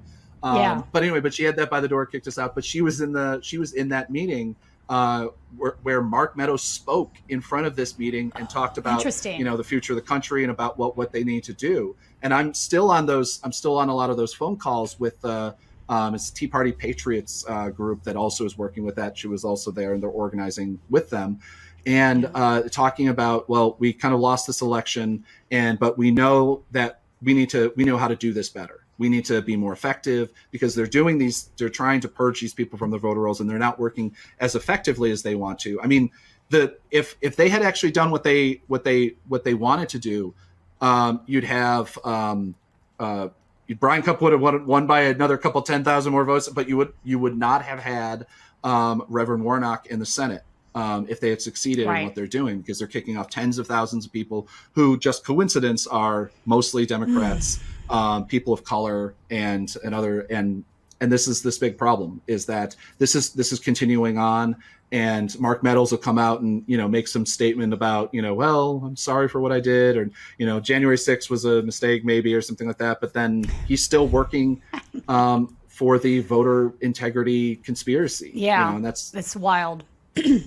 So where do we go from here, Zach? I mean, we're going to enter into the next election cycle. I'm probably going back to Georgia in 2 years. That's where I'm going. But because it seems like it's not stopping that the fascist through line is still continuing on. I don't see it abating anytime soon. So, God, I don't even know what to expect from 2024. To be frank, I really don't. I mean, the biggest thing is that never mind the fact that we need to get the people in power, and unfortunately, again, this is where it's like, I'm not partisan, but I say this is the Democrats. We need to get the people in power who will actually do something to start taking this sort of thing seriously.